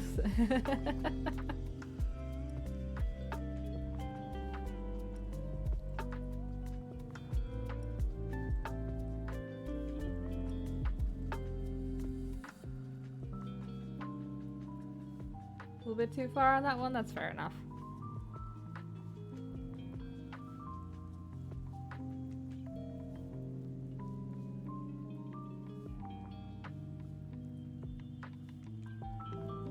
Would you like me to go back and do the ending that might end up with us becoming Ancient Sol? Because we do have a save and it shouldn't take too long.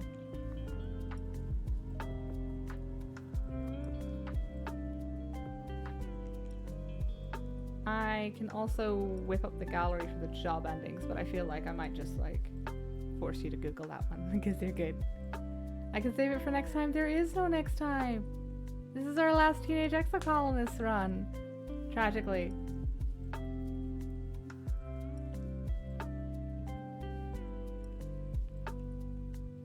However, I am thinking leave it for you so you can find it. Yeah, that's actually what I was thinking. There's a lot of different endings in the game.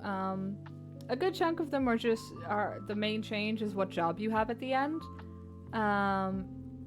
But there are multiple special endings. We saw one with the runaway ending. And I do encourage people to pick up the game and go see what they are. Because personally, this is one of my favorite games now. It has rapidly slotted itself in there as one of my favorites. So if you think it's your jam, can't hurt to try. Hey. Is there one for dying in the first year?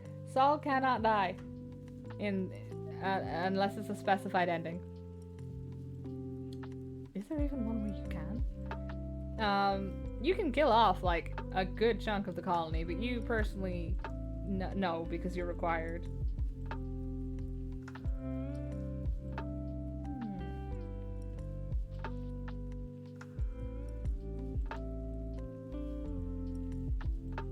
Okay, so I need to go stick my head back in the fridge again because help me, I'm dying in this heat.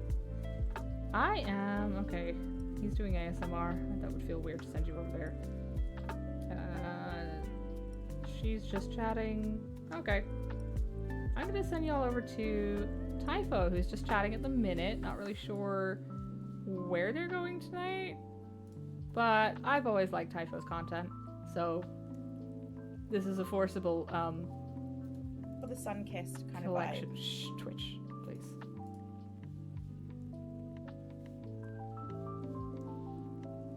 Yeah, so this is a forcible shipping.